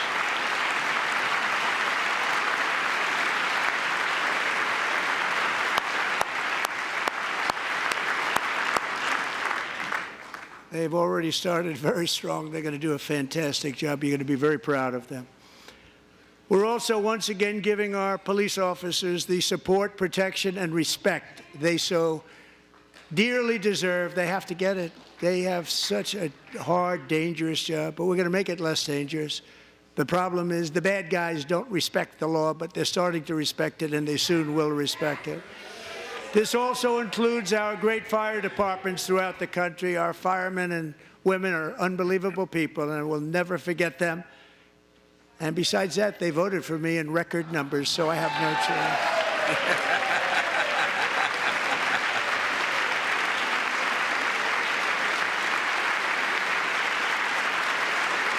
1 year ago this month, 31-year-old New York police officer Jonathan Diller, unbelievably wonderful person and a great officer, was gunned down at a traffic stop on Long Island. I went to his funeral. The vicious criminal charged with his murder had 21 prior arrests, and they were rough arrests, too. He was a real bad one. The thug in the seat next to him had 14 prior arrests and went by the name of Killer. He was Killer. He killed other people, they say, a lot of them. I attended Officer Diller's service, and when I met his wife and one-year-old son, Ryan, it was very inspirational, actually. His widow's name is Stephanie, and she is here tonight. Stephanie, thank you very much, Stephanie. Thank you very much. This is the funeral, folks, that hateful Hochul, Satan's apostle, showed up to uninvited, and the NYPD saw her pull up, and the officers at NYPD went out into the yard and approached the governor's car and stopped her from coming in and told her, "You're not welcome here." A true hero, New York's finest, and we're going to get these cold-blooded killers and repeat offenders off our streets, and we're going to do it fast. Got to stop it. They get out with 28 arrests. They push people into subway trains. They hit people over the head, back of the head with baseball bats. We got to get them out of here.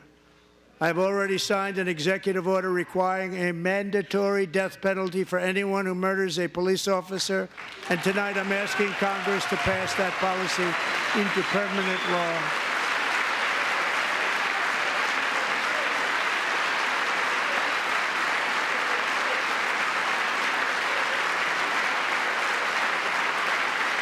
Do the Democrats not want this to go in? They're sitting on their hands. This is unbelievable. Tough on repeat offenders while enhancing protections for America's police officers so they can do their jobs without fear of their lives being totally destroyed. They don't want to be killed. We're not going to let them be killed. Joining us in the gallery tonight is a young man who truly loves our police. His name is DJ Daniel. He is 13 years old, and he has always dreamed of becoming a police officer.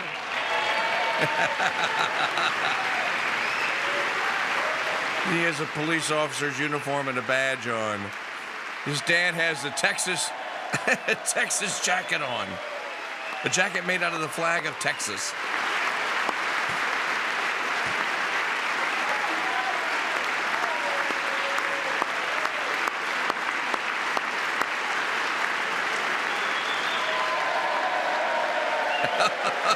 They love it.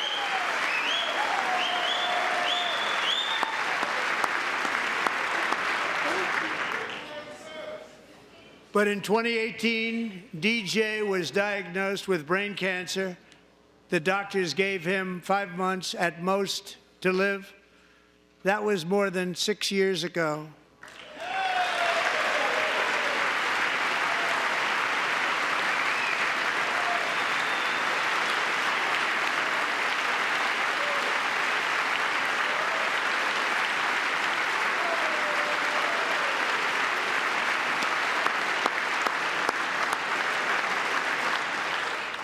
Since that time, DJ and his dad have been on a quest to make his dream come true, and DJ has been sworn in as an honorary law enforcement officer, actually a number of times. The police love him, the police departments love him. And tonight, DJ, we're going to do you the biggest honor of them all. I am asking our new Secret Service Director, Sean Curran, to officially make you an agent of the United States Secret Service. Oh, this is awesome.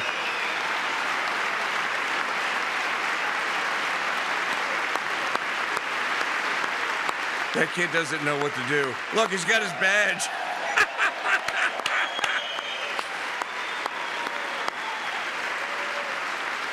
He just swore him in and gave him his badge. Oh.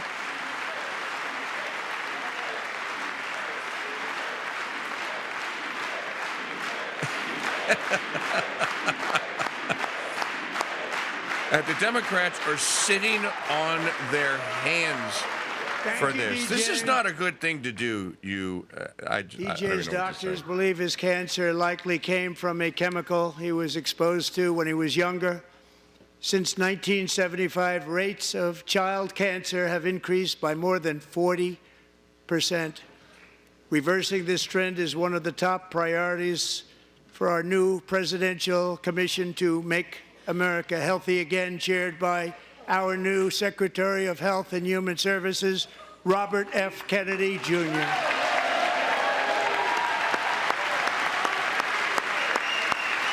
You can see, if you're reading RFK Jr.'s lips, thank you, Mr. President, thank you. A historic night here, ladies and gentlemen. With the name Kennedy, you would have thought everybody over here would have been cheering. How quickly they forget. Our goal is to get toxins out of our environment, poisons out of our food supply, and keep our children healthy and strong. As an example, not long ago, and you can't even believe these numbers, 1 in 10,000 children had autism, 1 in 10,000. He's actually going to address it. And now it's 1 in 36. There's something wrong, 1 in 36, think of that. So we're going to find out what it is, and there's nobody better than Bobby and all of the people that are working with you. You have the best to figure out what is going on. Okay, Bobby, good luck. It's a very important job. Thank you.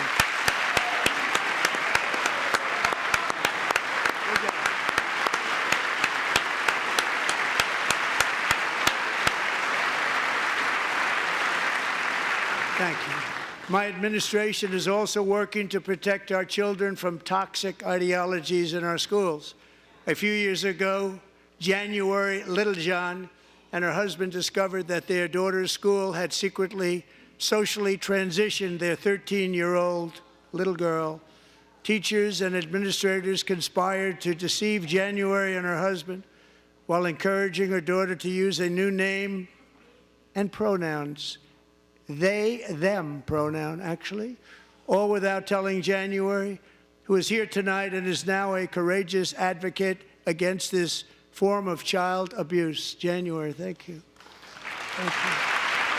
Thank you very much.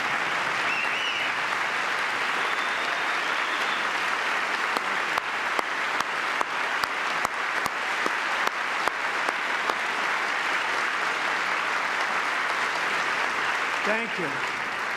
Stories like this are why, shortly after taking office, I signed an executive order banning public schools from indoctrinating our children with transgender ideology.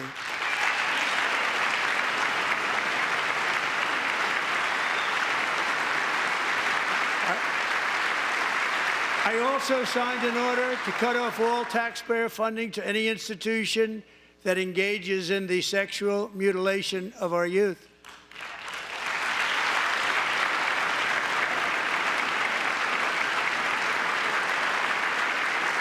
And now I want Congress to pass a bill permanently banning and criminalizing sex changes on children and forever ending the lie that any child is trapped in the wrong body. This is a big lie. How many of us have been praying for this to happen, ladies To and every child gentlemen? in America is that you are perfect exactly the way God made you. Wow.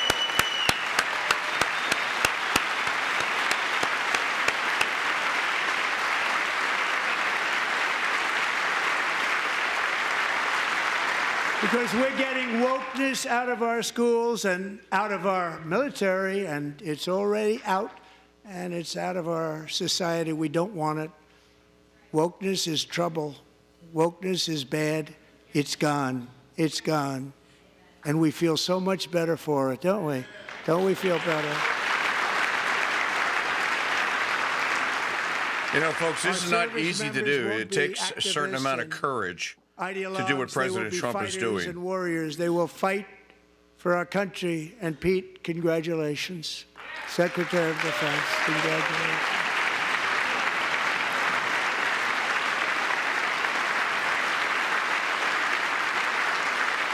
Again, another very humble thank you, Mr. President, from And Pete he's not big Hegseth. into the woke movement, I can tell you. I know him well. I am pleased to report that in January, the U.S. Army had its single best recruiting month in 15 years, and that all armed services are having among the best recruiting results ever in the history of our services. What a difference.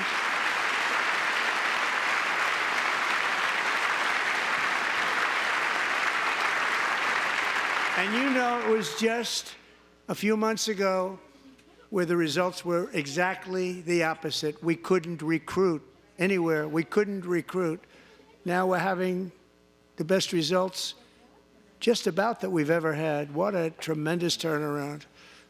It's really a beautiful thing to see. People love our country again. It's very simple. They love our country, and they love being in our military again. So it's a great thing, and thank you very much. Great job. Thank you.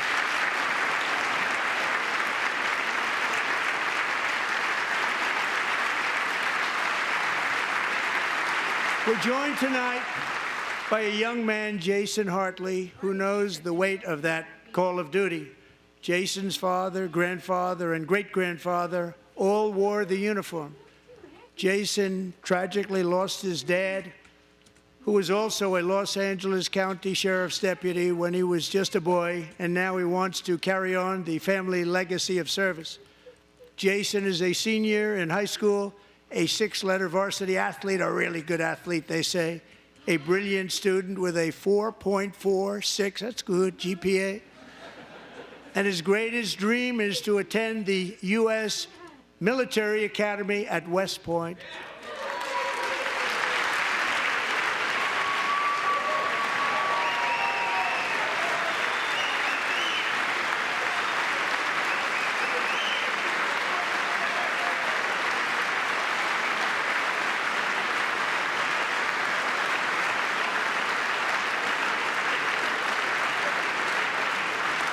And Jason, that's a very big deal getting in. That's a hard one to get into. But I'm pleased to inform you that your application has been accepted.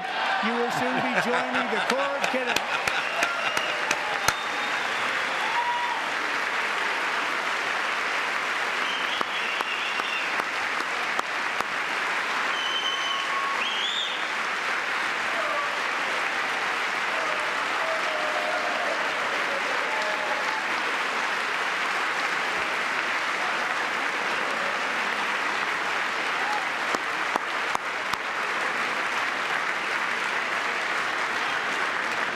Thank you. Jason, you're going to be on the long gray line, Jason. As Commander-in-Chief, my focus is on building the most powerful military of the future. As a first step, I'm asking Congress to fund a state-of-the-art Golden Dome missile defense shield to protect our homeland, all made in the USA.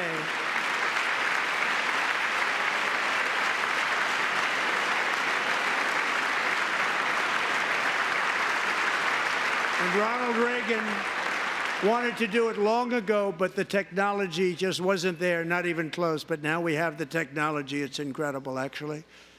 And other places, they have it. Israel has it. Other places have it. And the United States should have it too, right, Tim, right? Should have it too. They should have it too. So I want to thank you. But it's a very, very important. This is a very dangerous world. We should have it. We want to be protected, and we're going to protect our citizens like never before. To boost our defense industrial base, we are also going to resurrect the American shipbuilding industry, including commercial shipbuilding and military shipbuilding. You're going to need steel. And for that purpose, I am announcing tonight that we will create a new Office of Shipbuilding in the White House and offer special tax incentives to bring this industry home to America where it belongs. We used to make so many ships. We don't make them anymore very much, but we're going to make them very fast, very soon. It will have a huge impact. To further enhance our national security, my administration will be reclaiming the Panama Canal, and we've already started doing it. I guess Democrats don't want us to use the Panama Canal either, as they continue to sit on their hands. Announced they are buying both ports around the Panama Canal and lots of other things having to do with the Panama Canal and a couple of other canals. The Panama Canal was built by Americans for Americans, not for others, but others could use it. But it was built at tremendous cost of American blood and treasure. 38,000 workers died building the Panama Canal. They died of malaria. They died of snake bites and mosquitoes. Not a nice place to work. They paid them very highly to go there, knowing there was a 25% chance that they would die. The most expensive project also that was ever built in our country's history, if you bring it up to modern day costs. It was given away by the Carter administration for $1, but that agreement has been violated very severely. We didn't give it to China. We gave it to Panama, and we're taking it back. Do it. Look, Steve Scalise has Mardi Gras purple and green on his tie. And we have Marco Rubio in charge. Good luck, Marco.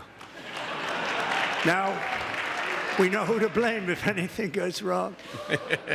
Marco's been amazing, and he's going to do a great job.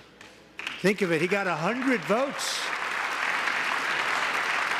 You know, he was approved with actually 99, but the 100th was this gentleman, and I feel very certain. So let's assume he got 100 votes, and I'm either very, very happy about that or I'm very concerned about it. But he's already proven. I mean, he's a great gentleman. He's respected by everybody, and we appreciate you voting for Marco. He's going to do a fantastic job. Thank you. Thank you.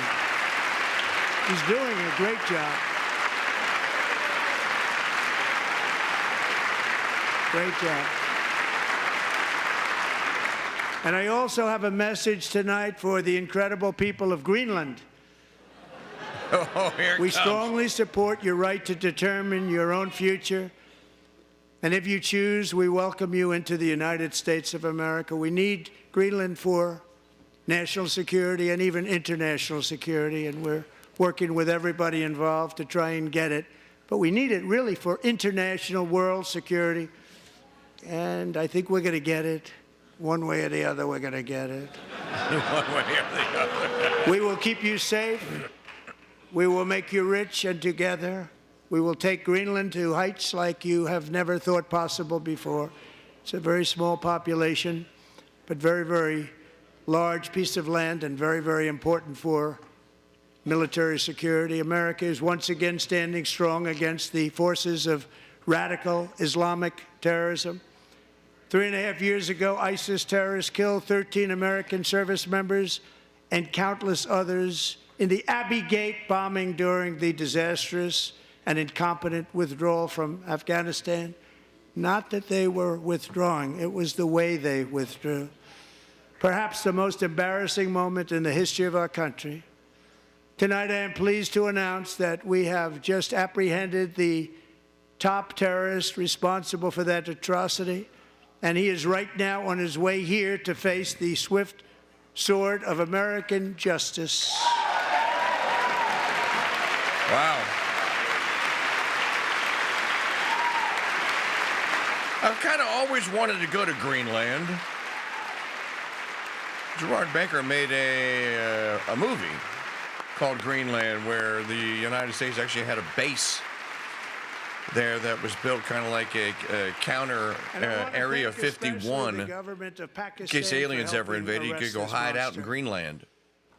This was a very momentous day for those 13 families who I actually got to know very well, most of them, whose children were murdered, and the many people that were so badly, over 42 people, so badly injured on that fateful day in Afghanistan. What a horrible day. Such incompetence was shown that when Putin saw what happened, I guess he said, wow, maybe this is my chance. That's how bad it was. Should have never happened. Grossly incompetent people.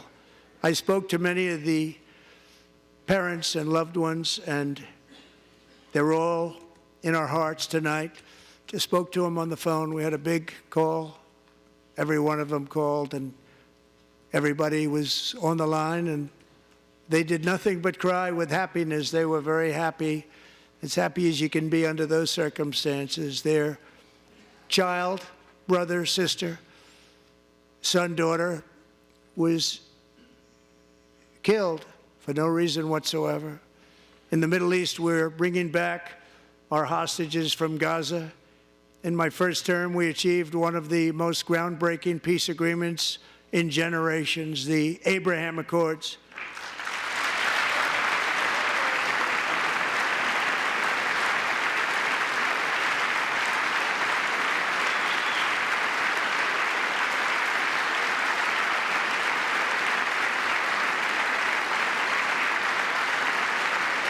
And now we're going to build on that foundation to create a more peaceful and prosperous future for the entire region. A lot of things are happening in the Middle East. People have been talking about that so much lately with everything going on with Ukraine and Russia.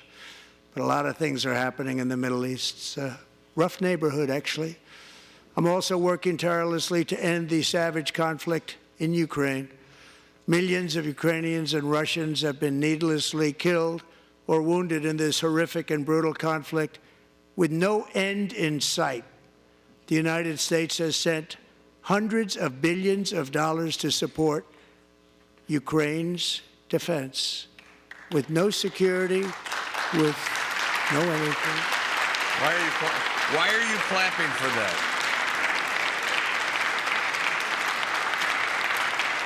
Trump doesn't like it. Johnson's looking like, what are you doing? Do you want to keep it going for another 5 years? Yeah, you would say Pocahontas says yes. J.D. Vance is laughing.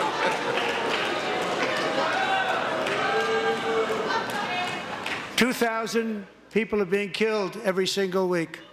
More than that.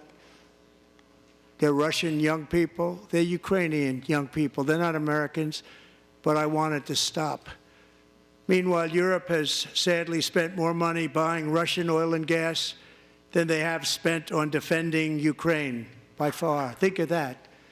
They've spent more buying Russian oil and gas than they have defending.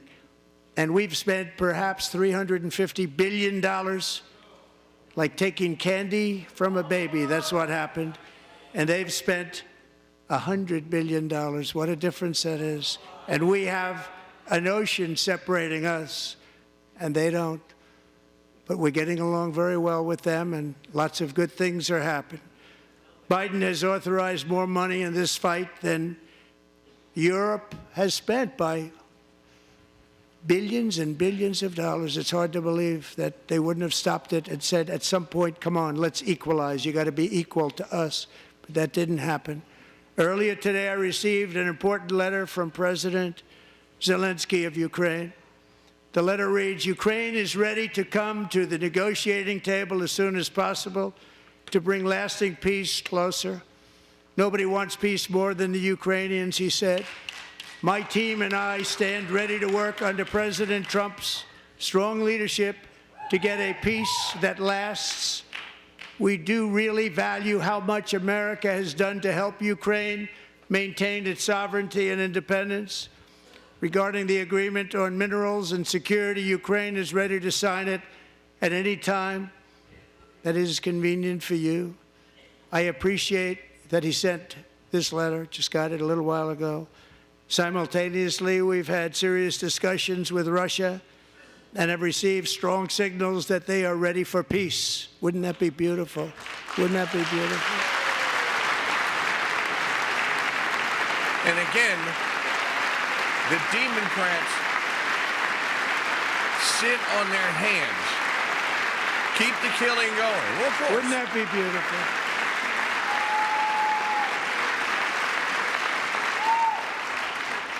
It's time to stop this madness. It's time to halt the killing. It's time to end this senseless war.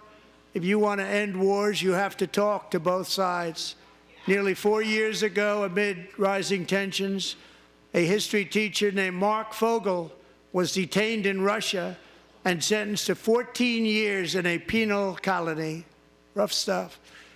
The previous administration barely lifted a finger to help him. They knew he was innocent, but they had no idea where to begin.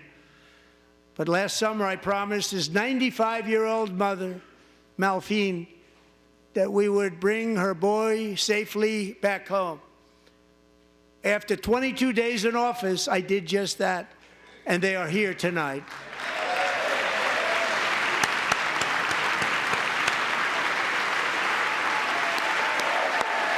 She's 95?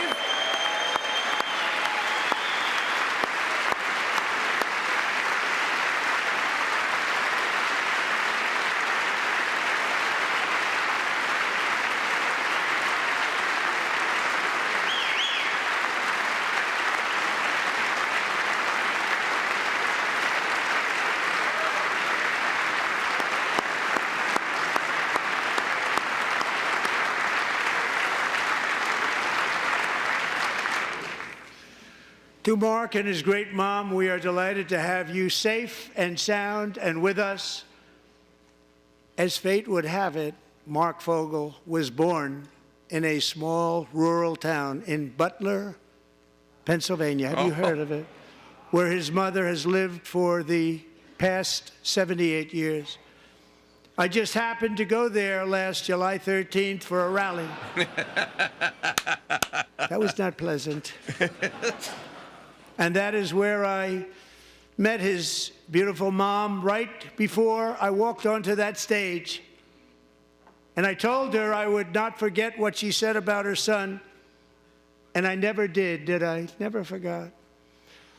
Less than 10 minutes later, at that same rally, gunfire rang out, and a sick and deranged assassin unloaded 8 bullets from his sniper's perch into a crowd of many thousands of people. My life was saved by a fraction of an inch, but some were not so lucky. Corey Comparator was a firefighter, a veteran, a Christian, a husband, a devoted father, and above all, a protector. When the sound of gunshots pierced the air, it was a horrible sound.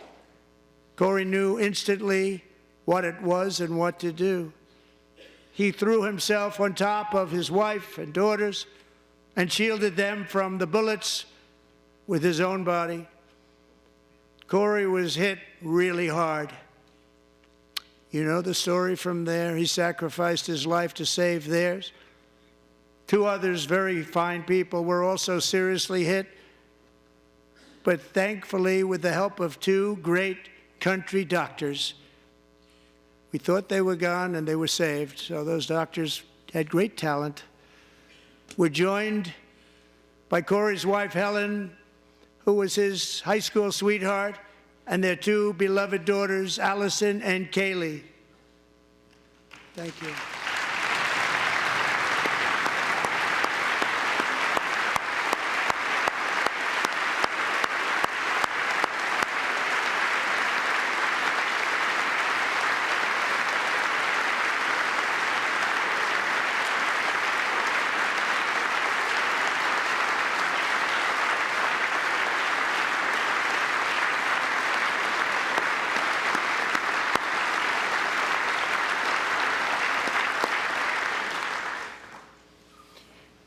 To Helen, Allison, and Kaylee, Corey is looking down on his three beautiful ladies right now, and he is cheering you on. He loves you. He is cheering you on.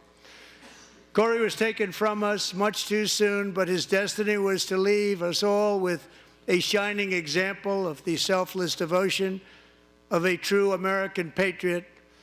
It was love like Corey's that built our country, and it's love like Corey's that is going to make our country more majestic than ever before. I believe that my life was saved that day in Butler for a very good reason. I was saved by God to make America great again. I believe that. Oh, dude, don't say that. This is the line they are going to go with tomorrow. He's a dictator. He thinks God has given him permission to do all this.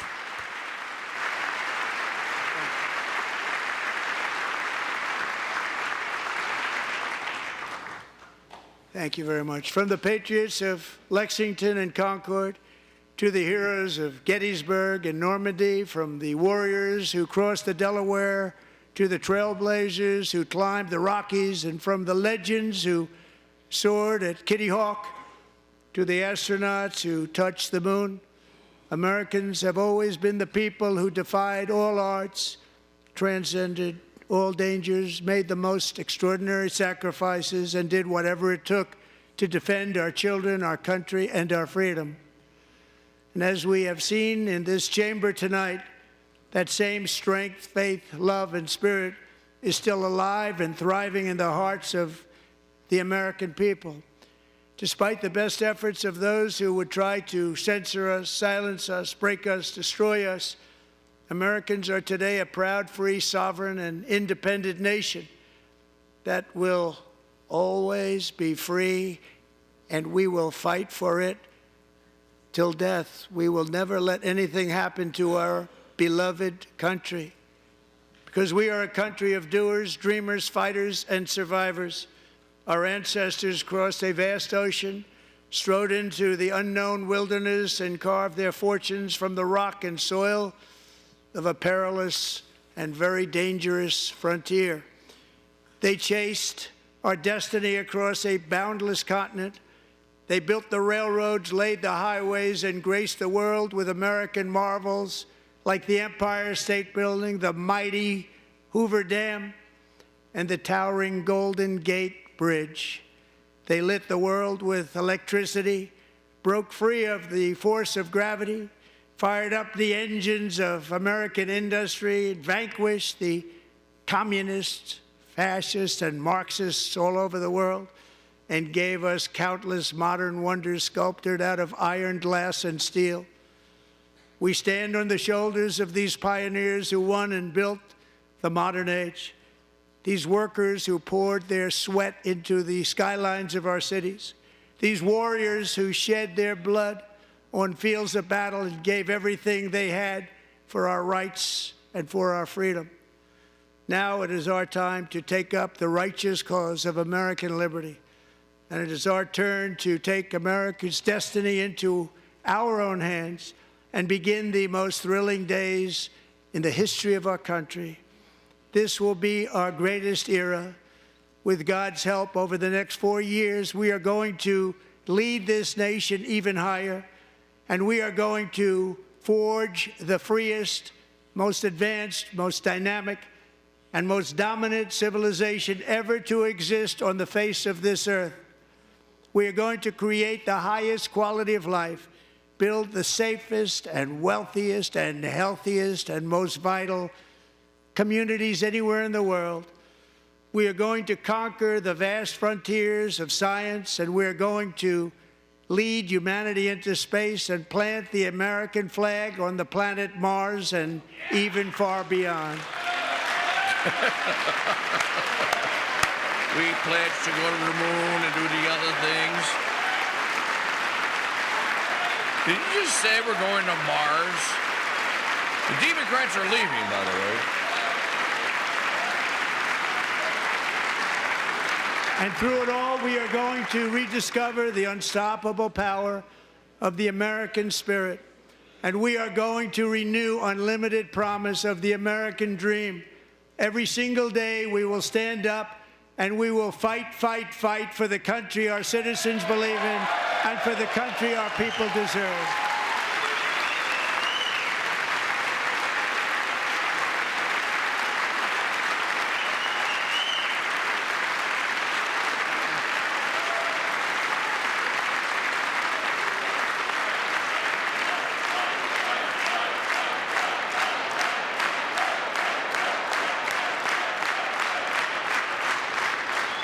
My fellow Americans, get ready for an incredible future because the golden age of America has only just begun.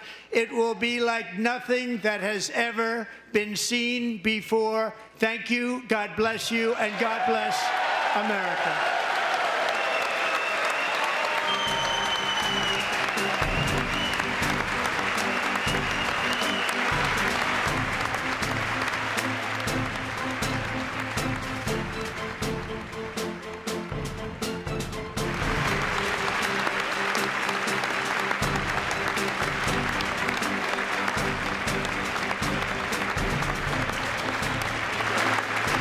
They're still clapping.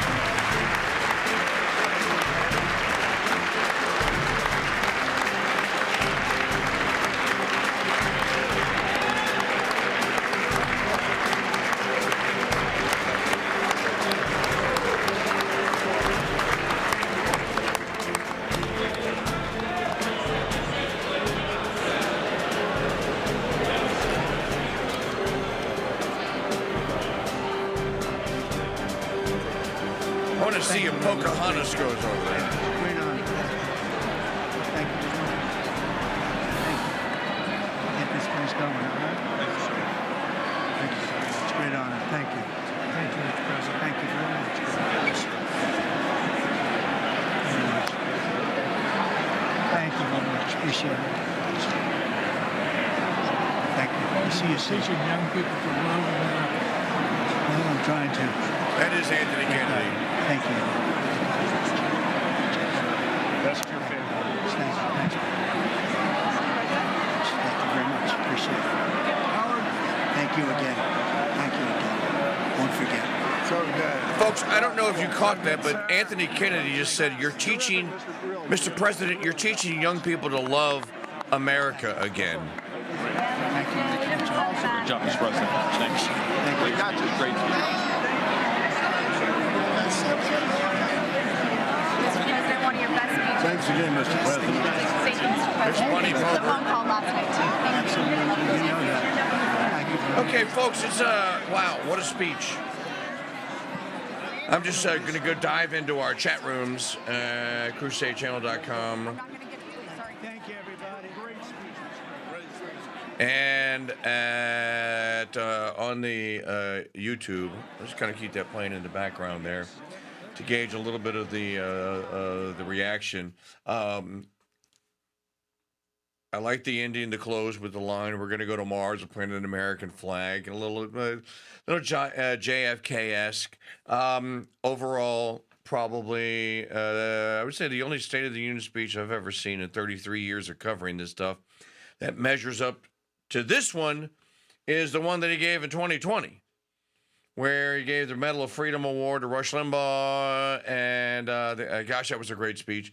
And then that following Sunday buzzed the crowd at Daytona and then drove the pace car, the Beast at Daytona. I think I agree with Justice Anthony Kennedy. Mr. President, you're teaching young people to love America again, to love their country again. I think that's important. We played a graph on Monday's show of the percentage of people in various countries that are willing to fight for their own country in the European Union. The high water mark, the highest number in Western Europe was 29%. Willing to fight for their own country. I think that is a measure, of course, patriotism, and that is a measure of resolve, and of love. Patriotism at the end of the day is love of country. So this was a very strong, muscular. Not a lot of question marks at the end of sentences. We're going to do this. We've done this. We've done that. We're going to do this. We're going to do that. We're just getting started. We all know that with trillions upon trillions of dollars being spent every year, that there is tremendous room for improvement and for continuing the work that Doge has begun. You know, he read off that list of Social Security recipients. That's funny to me because I read it to Maggie earlier today when Elon posted it. I was like, you're not going to believe these numbers. If you add them all up, there's almost 30 million people over 100 years old that are receiving Social Security checks. Now, I'm sure there's 2 or 3 that actually are over 100 years old. Let's see here, just reading through the chat room. Robin Weiss, Robin and I have been doing this since Obama.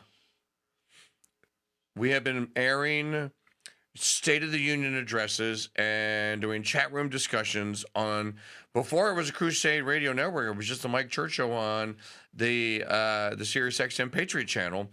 And I would announce on the show that we were going to open the chat room up and that we were all going to watch the State of the Union together. I think I even made it possible sometimes to put the audio into the chat room so that we'd all be listening to the same audio at the same time. And I think that probably goes back to 2011, 2012, 15 years ago or so. Robin says, a great night. Let's see. Maggie O'Connell says, so amazing. So amazing.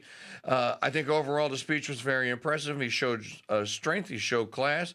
He showed he isn't afraid of the left. That's great. He showed you stand up to these people. Call them out. Don't be their buddies across the aisle. Call them out. Tell America who they are. And by the way, they didn't do themselves any favor. If you're trying to win a popularity contest, you didn't do yourself any favor by not cheering and standing and applauding for the great people that were in that room whose children had been murdered and what have you. That doesn't do, I don't see how that serves the Democrat Party long term. Josh K said, the real Josh K said, dude, what, you changed your name. I thought you were the real. No, okay. It's just the Josh K. He completely obliterated the Democrats. Robin Weiss, I am so proud right now. Most of what he has done has been good, so I have to get to the accountability phase. Agreed. He showed the world he is the adult in the room, and that the Democrats are snotty kids that haven't gotten their way. True. Mary's Dower, they sure did. They look like they hate their country as people. I think that's exactly what it looked like. I think it looked like a bunch of people that are like, okay, we don't want this improvement. We were happy with the old corrupt way where we were, doing this and that and the other, killing children and spreading the American people's wealth throughout the world and giving it away for the most ridiculous, frivolous things that you can imagine. Made them out to be petulant crybabies. Agreed. Let me look in the YouTube chat room. Hopefully the spineless Republicans will stand with Trump arm in arm after tonight. You can hope so. Nancy Brady liked the whole speech. She said that it was great from start to finish. And Trump has taken the time to shake about every hand and say thank you. That's pretty cool. I think it is. It shows someone who's humble. We're going to have so much more about this to talk about. It was a great night. Glad to be here and part of the history of, I guess this was the State of the Union. It was acting all State of the Union EE and stuff. So we're going to step aside, and we will see you tomorrow. Tomorrow morning, the Mike Churchill will not air live at 6 a.m. Central, but we will be live at 11 a.m. to 2. So we're going to go to our Ash Wednesday Mass, get our ashes, and we will see you live here tomorrow morning. Or it'll still be morning, 11 a.m. It's been a long, fat Tuesday here for us. I want to thank all of you for watching and listening. If you're not a subscriber to the YouTube channel, that's not a big, heavy ask. We come in and broadcast hours upon hours of stuff to make it easily accessible to anyone that wants to hit our channel. Subscribe, tap the like button, give us a thumbs up. Thank you very much. Make a contribution. You can make a donation in the chat room on the YouTube or at crusadechannel.com/chat. We will see you tomorrow here on the Crusade Radio Network. This has been the State of the Union 2025. Thanks for watching. Thanks for listening. God bless you all, and Mary keep you. And then, hey, we got what?